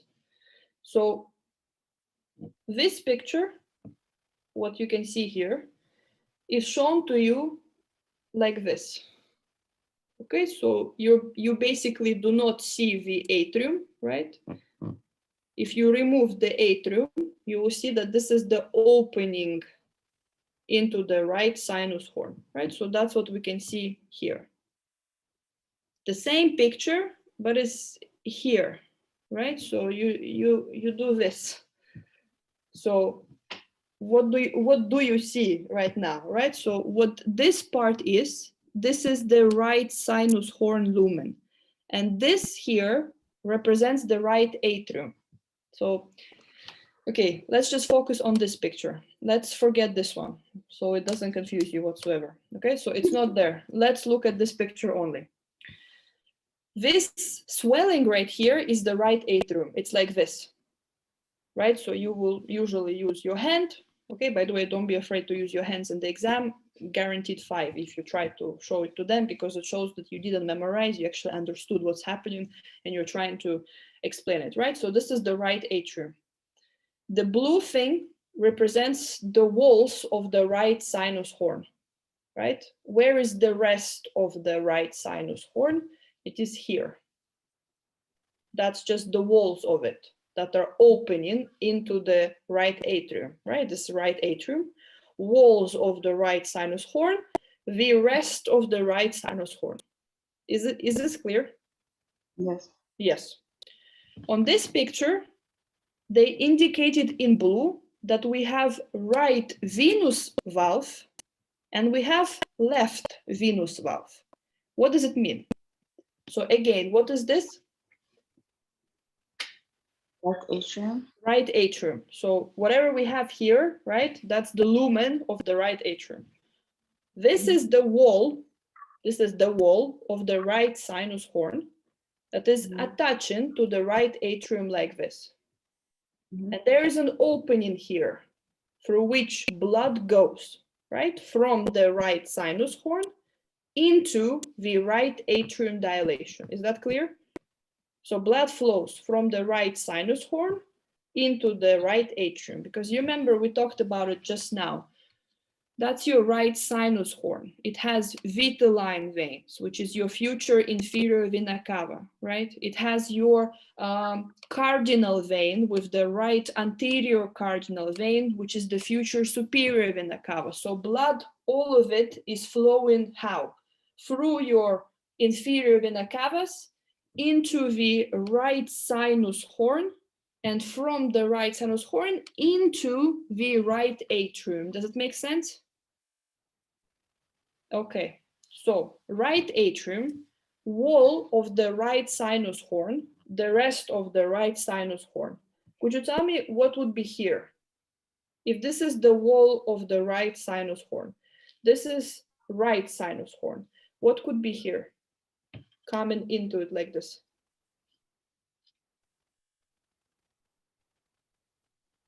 Ventricles. Inferior vena cava. Inferior vena cava. So again, this is right sinus horn.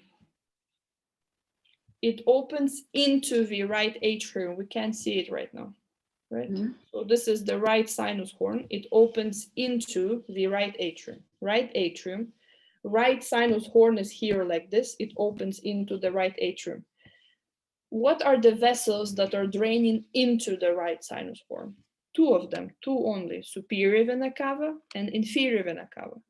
So if I'm saying that this is the right atrium, and this is the wall of the right sinus horn, and this is the right sinus horn itself, right? And I'm saying that there is a vessel at the bottom that is going into the right sinus horn. Of course, I'm talking about inferior vena cava. If I'm saying that this is the right sinus horn and there's a vessel going down into the right sinus horn, of course, I'm talking about superior vena cava. Just don't forget, we just talked about it. How did we make these vessels? How did you make superior vena cava?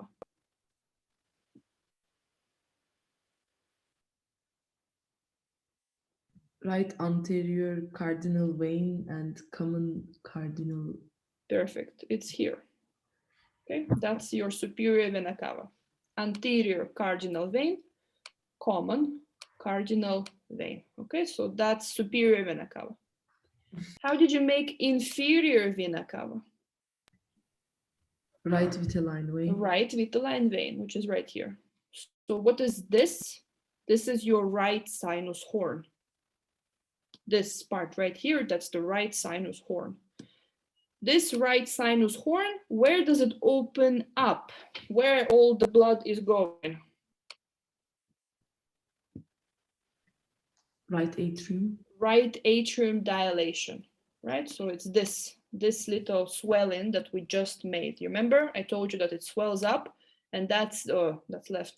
It swells up, and this is the right atrium dilation. So behind it is going to be your sinus horn that is opening into it. So now we have to understand a bit more complicated thing, which is the walls of the right sinus horn, when they open up into the right atrium, they kind of bulge into it.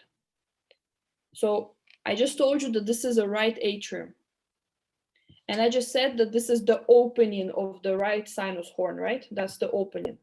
And I just said that my fingers are the walls of the right sinus horn, right? So that's the walls of it.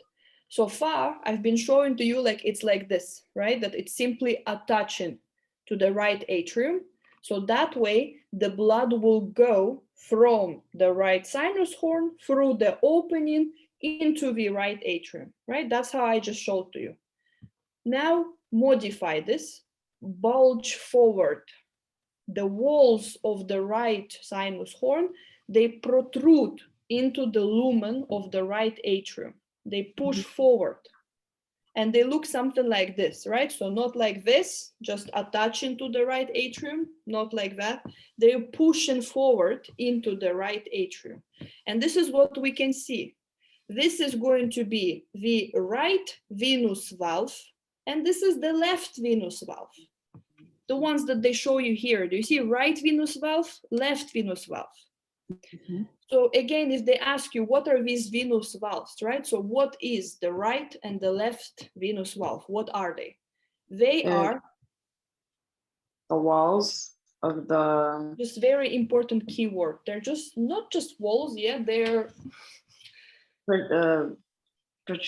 protruding walls. Yeah, they aren't just attaching to the right atrium. They're like invading the right atrium. They're protruding into the lumen of the right atrium, the protruding walls of the right sinus horn. Right venous valve, left venous valves are the protruding walls of the right sinus horn. In the most superior part of the right and left venous valve, in the most superior part, the walls fuse and they create a septum, which is known as the septum spurium. So septum spurium is the most superior part of the venous valves, and that's where they fuse. Okay, so that's the part where right and left venous valves are fusing together. Now, do you have such a structure? Not really. Okay, so what's going to happen? What's going to happen is you have to keep this in your mind at the constant times. Heart is shaped the way it is thanks to the blood flow. So the reason that you have such valves there, like, I don't know, valve of coronary sinus, valve of inferior vena cava, the way they're present there is because blood was flowing in that direction. So it took a mold, yeah, and it just shaped it to the most convenient way. So right venous valve is here. Left venous valve is here. What is here between them and the most superior part?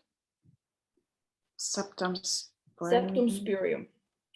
When the blood comes in, so the way it comes in, right, from the superior vena cava and from the inferior vena cava, the way it hits the venous valves is that the entire left venous valve and the superior portion of the right venous valve are on the way of the blood. So think about it this way. How does the blood come in from the inferior vena cava? Inferior vena cava is here, right? So blood comes in from the inferior vena cava. What is it hitting?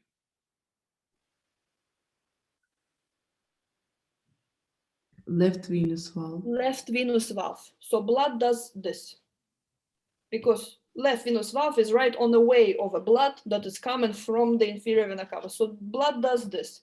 How do we call this flow in physiology?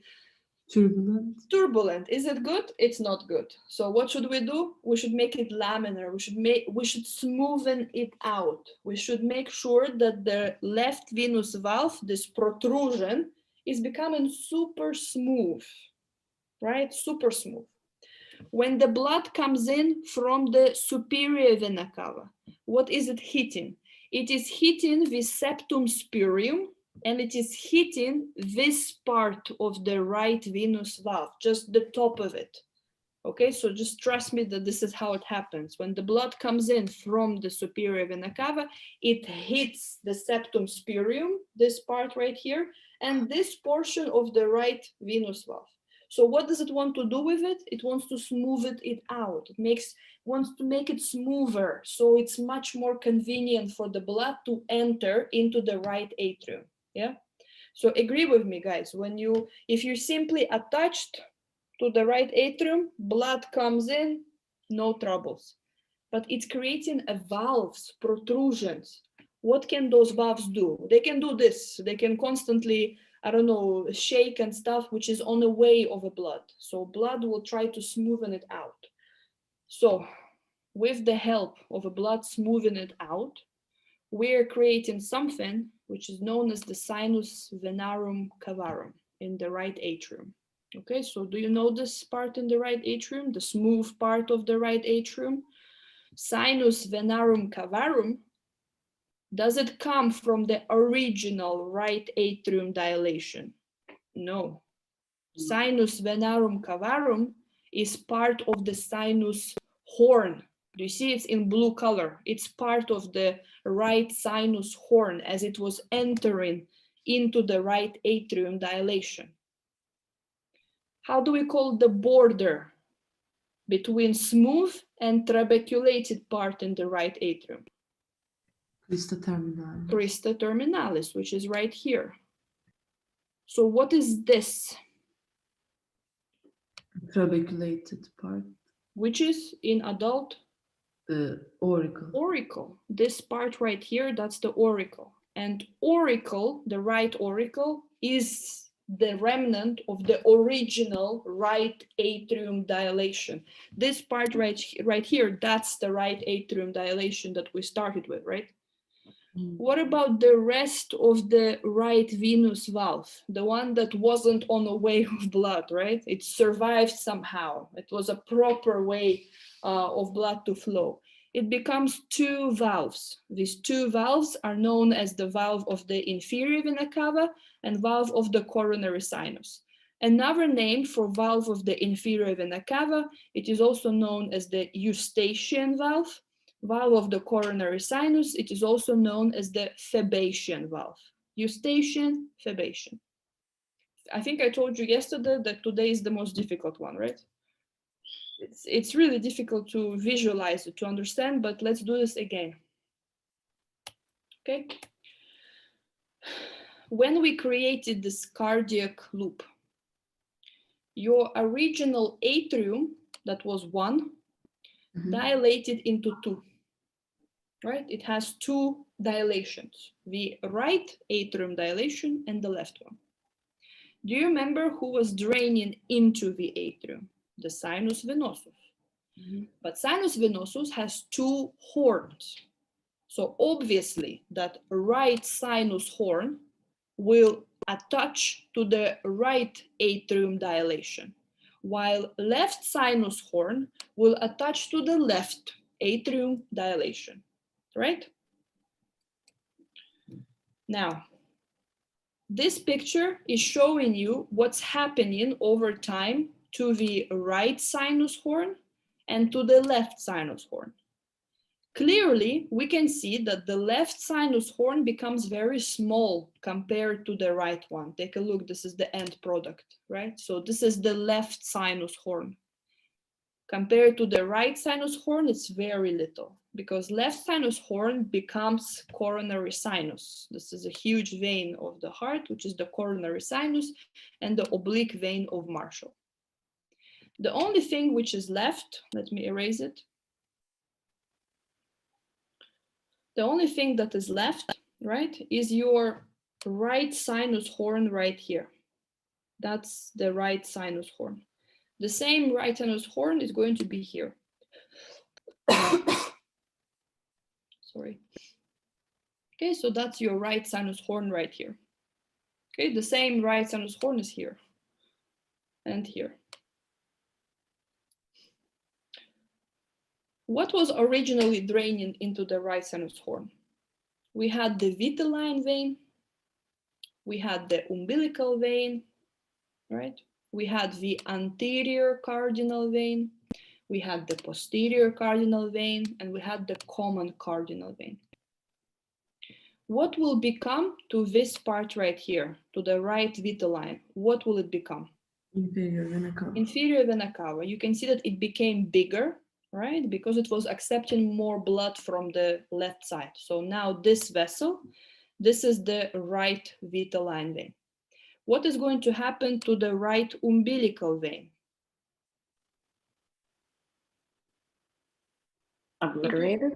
It will be obliterated, it will be disappeared. Obliterated is not good, degenerated, because obliterated means that you will just collapse the lumen and you will stay there. Right umbilical vein does not stay, okay? It fully disappears, so it simply disappears. That's what the dash line is for. Do you see? So this dash line is showing you that the right umbilical vein is gone now. It's no longer there. What will common cardinal vein and anterior cardinal vein will become together? Superior vena cava. Superior vena cava. So do you see the modifications between these two pictures? This is your right sinus horn that we still see here. It's just that inferior vena cava and superior vena cava have become super big. They're enlarging dramatically, right? So they're becoming bigger and bigger. So by the time you're coming to this picture, out of the right sinus horn, the only thing that is left is this little tiny region. That's it. This is your inferior vena cava, which used to be the right vitelline vein. This is your superior vena cava, that used to be the common cardinal, together with the anterior cardinal veins, right? So this region right here. Now, the question is, right sinus horn, do you see it is attaching to something? Dash line is showing you this. It is attaching. It's attached fully to something. To what is it attached? Right sinus horn is attaching to the, what is this? Right atrium To dilated. the right atrium. Okay, so this big swelling right here, this is the right atrium. So the right sinus horn, via this little dash line window, is attaching to the right atrium. So now let's try to show the blood flow. Okay, let's again erase it so it doesn't bother you. Let's try to show the blood flow, how the blood is flowing. So blood from the superior vena cava, right? Because it's coming from the head, so it's up. From the superior vena cava, enters into the right sinus horn. From the right sinus horn, it enters into the right atrium. It goes inside of the right atrium. Blood from the inferior vena cava, from the bottom, is entering into the right sinus horn, and then through this window, through this opening, it goes into the lumen of the right atrium. The same view, right, the same idea is represented from a different view, which we see here. And this is the most important one, because you really need to understand what is happening here. So this dilation right here is the lumen of the right atrium. You now see into the lumen of the right atrium. In here, you cannot see the lumen of the right atrium because it's behind, somewhere behind, right? Here we can. We now see inside of the lumen of the right atrium. This right atrium is the product of primary or secondary heart field? Primary. Primary. Because it is a product of the primary heart field, it has trabecula. Do you see these little tiny things? It is super trabeculated. It's not smooth, it's rough. So keep that in mind. Blue lines represent the walls of the right sinus horn, that they don't just attach to the right atrium, right? that's the lumen, right? So they don't just attach, they push forward, they protrude into the lumen of the right atrium. They push forward like this. Right venous valve, left venous valve that we can see on the picture. Superior portion where they fuse, septum spurium. When the blood comes in from the inferior vena cava via the right sinus horn, it starts to hit the left venous valve. Okay, it is hitting the left venous valve like this.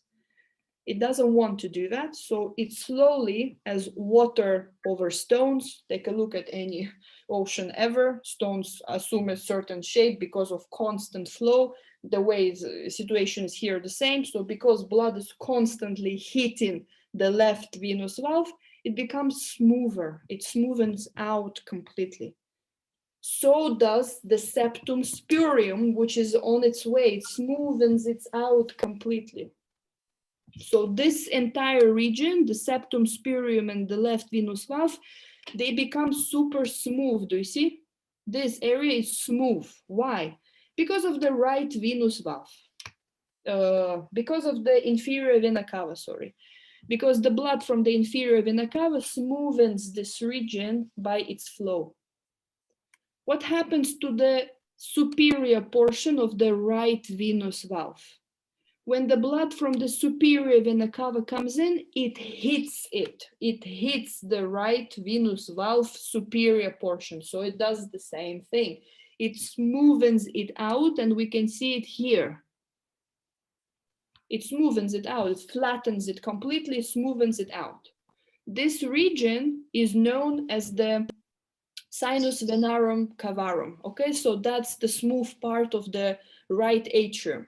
You have to remember that that's not original right atrium, because original right atrium is still on the side, still trabeculated, right? Still has these muscles there. Where do we have it in ourselves, right? This is the right auricle. The border between them, this is the crista terminalis. It's not visible border, it's imaginary, as you know, right? It's imaginary line between the smooth and trabeculated portion that we call crista terminalis. How do we call the remnants of this part of the right venous valve, the inferior portion of the right venous valve? How do we call these remnants? Two valves. Valve of the inferior vena cava, which is known as the eustachian valve, and valve of the coronary sinus, which is known as the Fabacean valve. Yes. So I hope that was clear. Okay, more or less.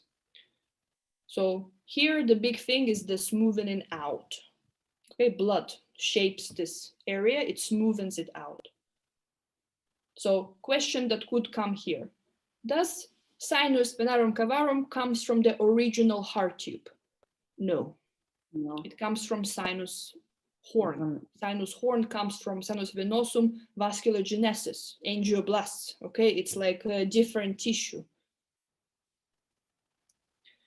Here, sorry guys, I'm going a little bit over, but don't forget we have some time. So just quick thing to finish at least this part, and then I'm going to let you go. Yeah, because it's last thing. So septa.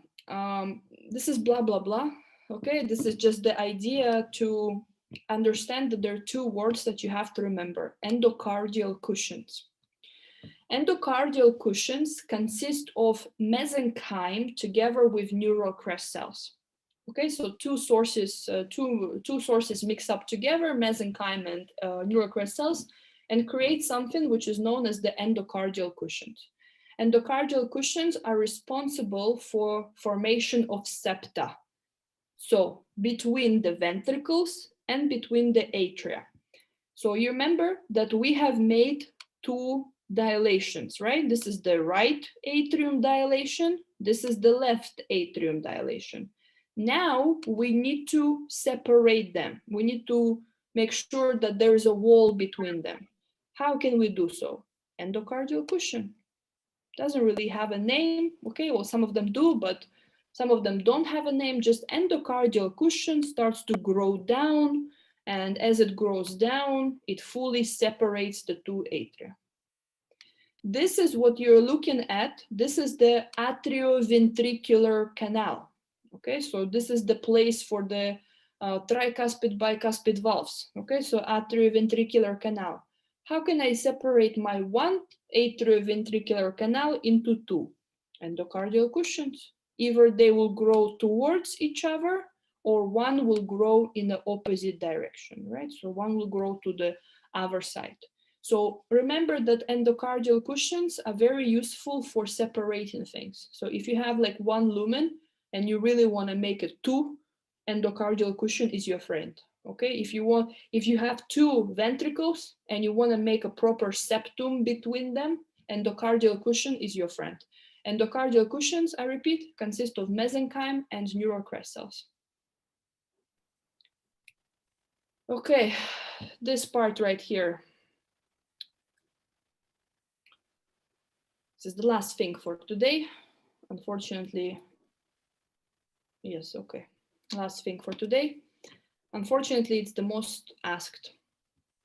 Okay, so this is, try to really gather your strength. This is the one that they really ask. So how can we separate a common atrium? So for now, we just discussed that we have a right atrium dilation and we have a left atrium dilation. Now we need to separate the two. We need to make sure that they're divided. How can I separate? Endocardial cushion. The endocardial cushion here is called septum primum. It's the endocardial cushion located on the superior, on the roof of your common atrium, and it actively starts to grow down. As it grows down, it wants to fuse with this endocardial cushion that we're going to talk about next lesson. Okay, so there's another endocardial cushion present here. So yeah.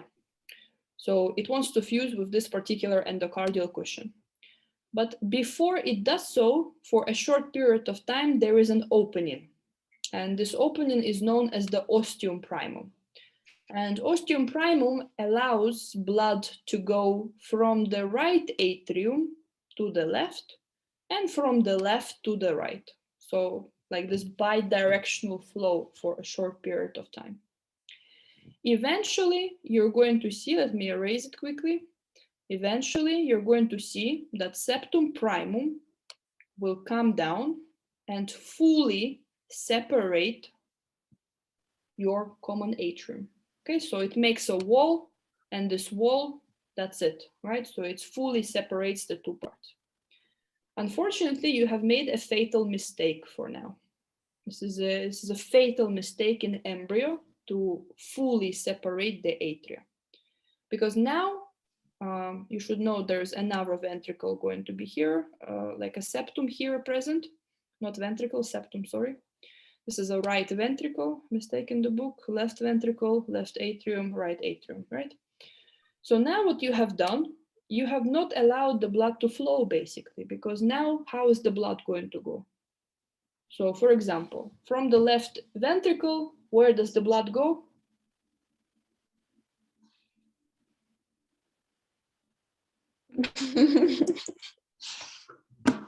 Anatomy to students. Where does the blood go from the left ventricle? Well, aortic arch. It goes to the aorta, and from the aorta, it goes to the rest of the body. From the body, veins are collected, and veins go to where? Right atrium. To the right atrium. From the right atrium, the blood goes to the Right ventricle. To the right ventricle. From the right ventricle, the blood goes to Pulmonary arch. the pulmonary arteries for oxygenation. Now, do you want that in embryo? Do you want blood to go from the right atrium to the right ventricle to the pulmonary? Or do you want to bypass the right ventricle at all? You want to bypass the right ventricle because in embryo, oxygenation does not happen in the lungs. You want to bypass it. So you should remember that there should always be a flow from the right atrium to the left atrium. Because from the left atrium, we're going to have a vessel there that is leading to the pulmonary circulation, that is ductus arteriosus, remember, that allows to bypass lungs as well, the ductus arteriosus that connects to the dorsal aorta. Okay, and you're gonna see that this is the most important bypass that there could ever be, okay, to make sure that you can actually oxygenate the blood. So always remember that blood should flow from the right atrium to the left one, always, but never the opposite direction in embryo. So when you have completely fused the septum primum, you have made a horrible mistake, because now the blood cannot fuse. So embryo will start to suffocate a little bit. Luckily, you're going to see cell death starts to appear.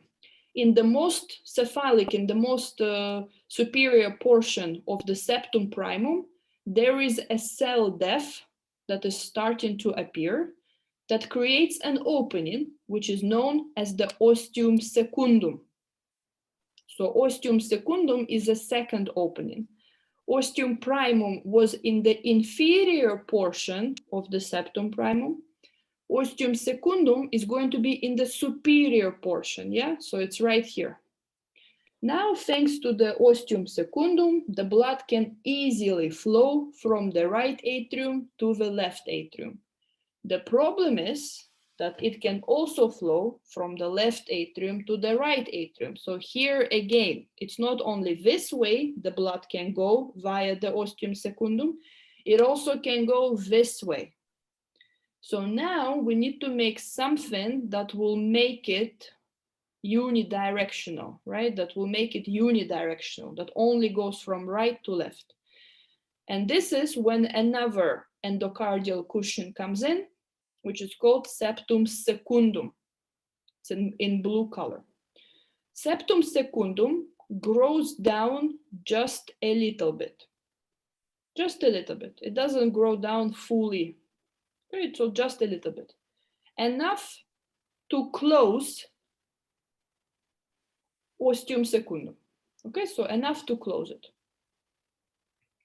So now, can you take a look at this picture? Let's try to see how does it work now. So this is septum secundum.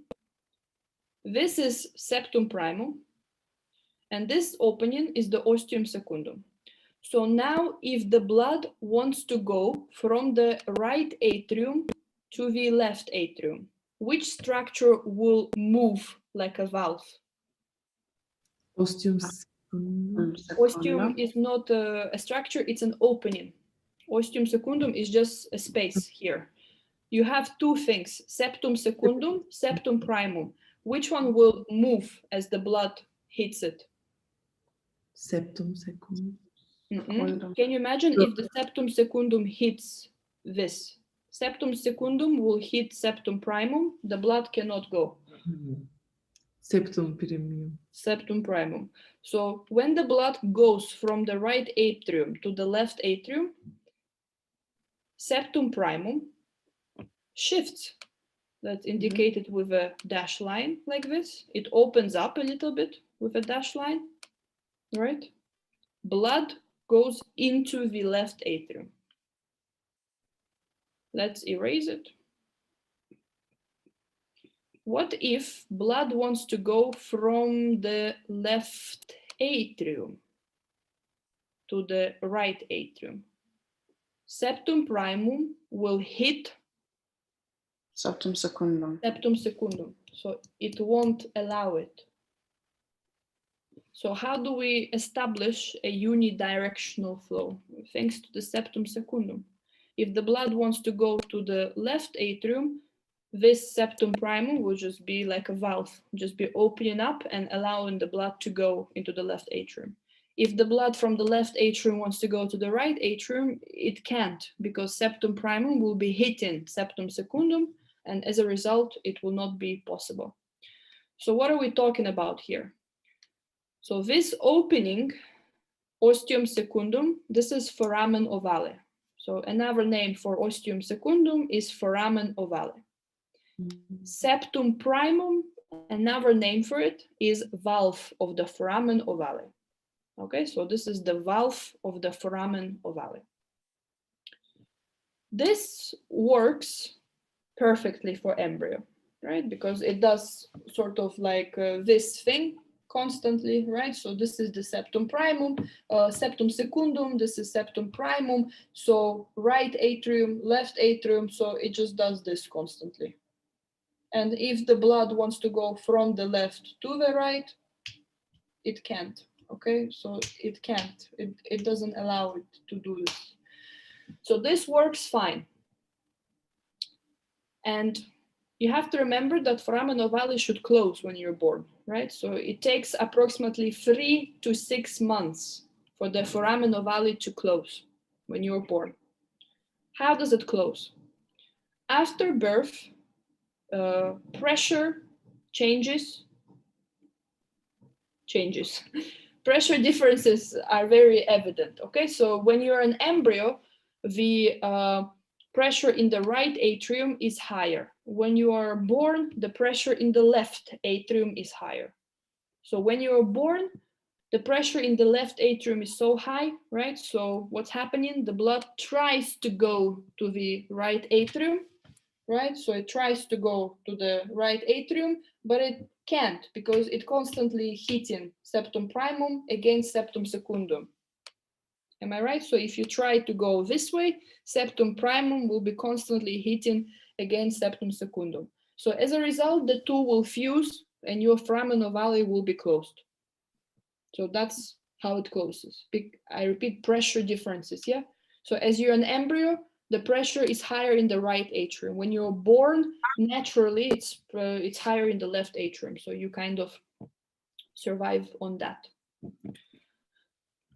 There's a weird question that they could ask you here. Which physiological process could lead to foramen ovale remaining open? Yeah, so there is a physiological process, not pathological, physiological process that if it happens for some time, foramen ovale will be open. And that process is crying. Have you ever seen newborns cry? When they cry, they turn blue. So if you have ever seen a newborn, like a newborn, okay, like a newborn, almost until the infant age, right? So when they cry with like tears coming out of their face, they turn blue, and then they stop crying for a second to take a deep breath, and then they continue crying, and then again turn blue. So I'm trying to tell you, when the newborns cry, they don't breathe in that second, or how many seconds they're crying. Yeah, so okay, I have to show this. That's how crying goes.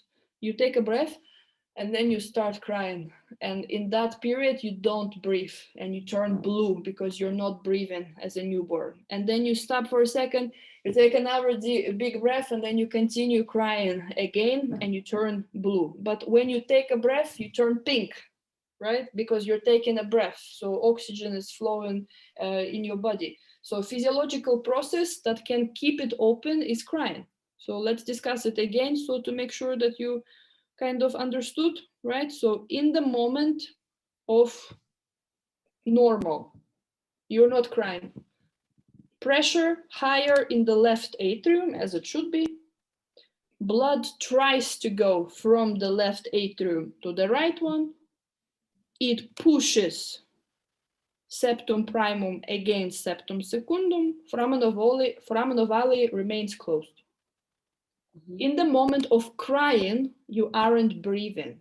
Okay, so if you have ever cried, like, you know, cried like a baby, you will realize that you don't breathe in that like it's not a second, maybe like 5-6 seconds that you don't breathe.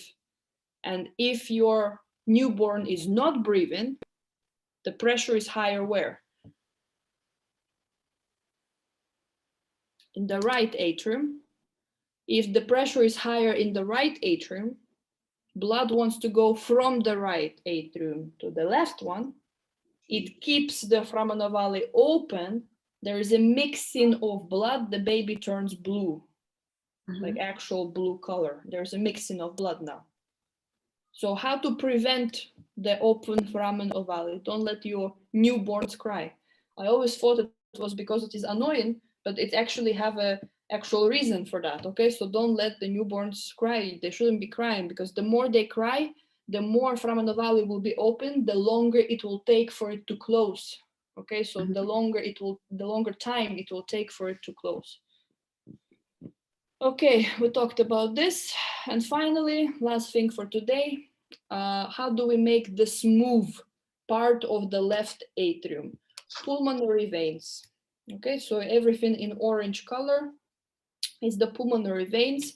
Pulmonary veins, the same as your sinus venosum, as you remember, were vascular genesis, 6 aortic arches were also participating in this part. Okay, so they protrude into the lumen of the left atrium, blood smoothens it out, creating the smooth part of the left atrium. So the same process as we see here, right, in the right atrium, is just that different source. So here it's just going to be pulmonary veins, vascular genesis. So the smooth parts of your atria are not from the original heart tube. Yeah. So auricles are part of the original heart tube, the primitive atrium. The smooth parts aren't. And I think that's it. Okay. So the second part is going to be much easier than this one. That's the most difficult part of the heart tube. So yes, I'm going to see you tomorrow, guys. Thank you so much for joining me. Thank you so much. I really tried to study this as well. You're welcome. We're gonna return to these two tomorrow, okay? Again, because that's the most difficult parts. I think the formation of the heart tube is easy. Cardiac looping is easy. Okay, it's not that difficult. This part is difficult, but we will return to it again. This and this, because they are always asked. I have sent into the groups the marked topics, including the ones that we did today. So we're approximately halfway through right now. Okay, so the rest will go like this. So I hope by Friday, maximum Saturday, we'll be done. Yeah. I have a question. Yeah. When does the foramen ovale close? Like, it stays open for 6 months? It takes, well, it depends. 3 to 6 months, that's when it closes. So in some, it closes by the 3 months of age, when like you're born already, right? In some 5, in some 6, it depends. But by 3, 6, it should be closed. If it still remains open after 6 months of age, we consider this pathological. So until it closes, the baby's blood mixes? Yes, yes. And there are many people that are adults right now and they have it open. Okay, so maybe they don't have money for the surgery, maybe no insurance, so it mixes. Yes, so the person is never exposed to fully oxygenated blood. So how is it overall for the brain or for the kidneys or for the liver, right? So we need oxygen. So overall the organs will be damaging over some time. So it's not, again, it's not fatal immediately. Yeah, it's on the long run. Like your organs are constantly not getting proper oxygenation, so of course they will wear out sooner. So yeah, but yeah, it should be closed by 3 to 6 months. Thank you. Thank you. Okay, thank you for joining me, guys. My 4 people who are always joining. Thank you so much. I'm going to see you tomorrow. Okay. Thank you. Bye. Thank you so much. Thank you. Bye.